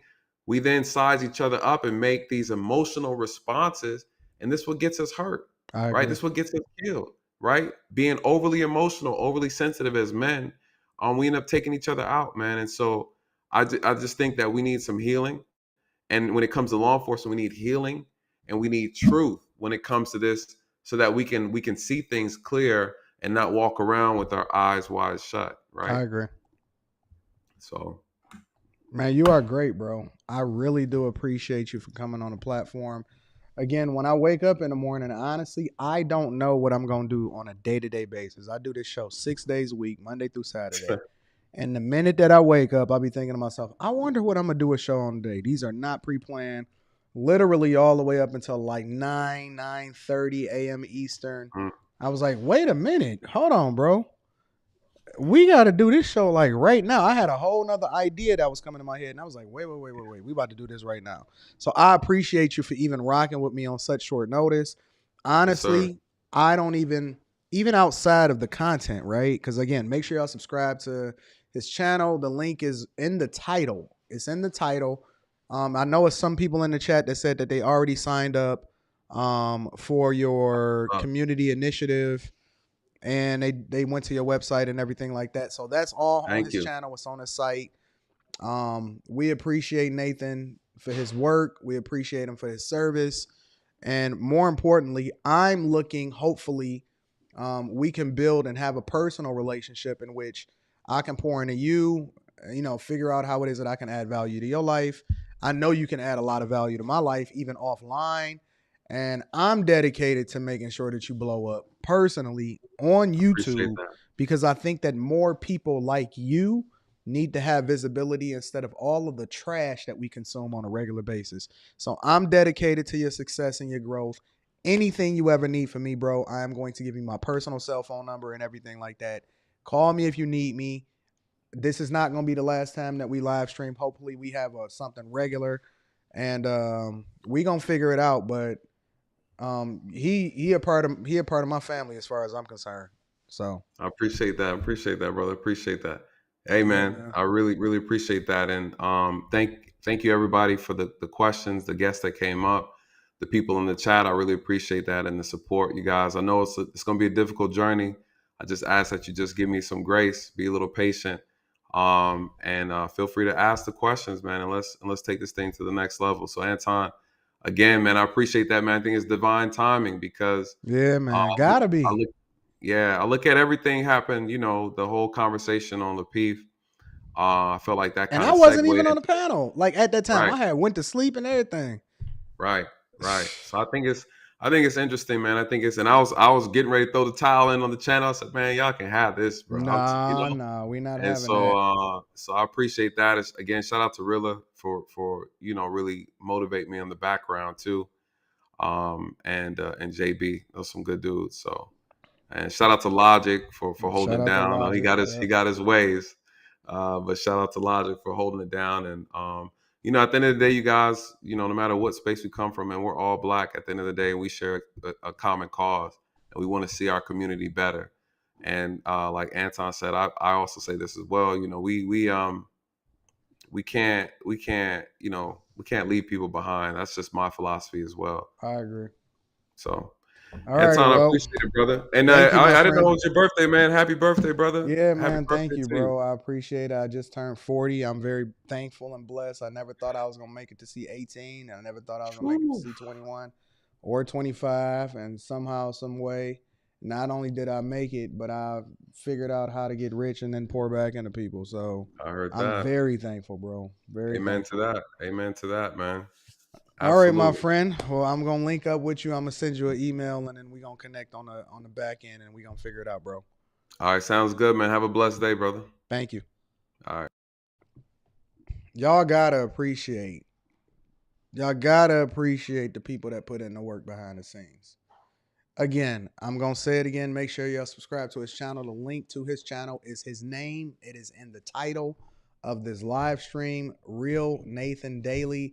Super cool guy, so much insight, chill, understanding, a lot of empathy, a lot of knowledge, insight, and understanding. These are the type of people that you need to have conversation. This is why I bring these type of people on the panel so that we can pour into ourselves and become the best version of ourselves through the work, through uncomfortable conversations, civil discourse sometimes, and more importantly, seeking growth instead of being happy. We chase growth. We don't chase happiness. Happiness is a state of mind. Growth is something that you have to continuously push yourself beyond, getting comfortable with being uncomfortable so that we can become the best versions of ourselves. Please make sure you hit a like for the YouTube algorithm on your way out the door. Make sure you subscribe to the channel if you're not already. Subscribe to the Anton Daniels channel. That link is in the description also.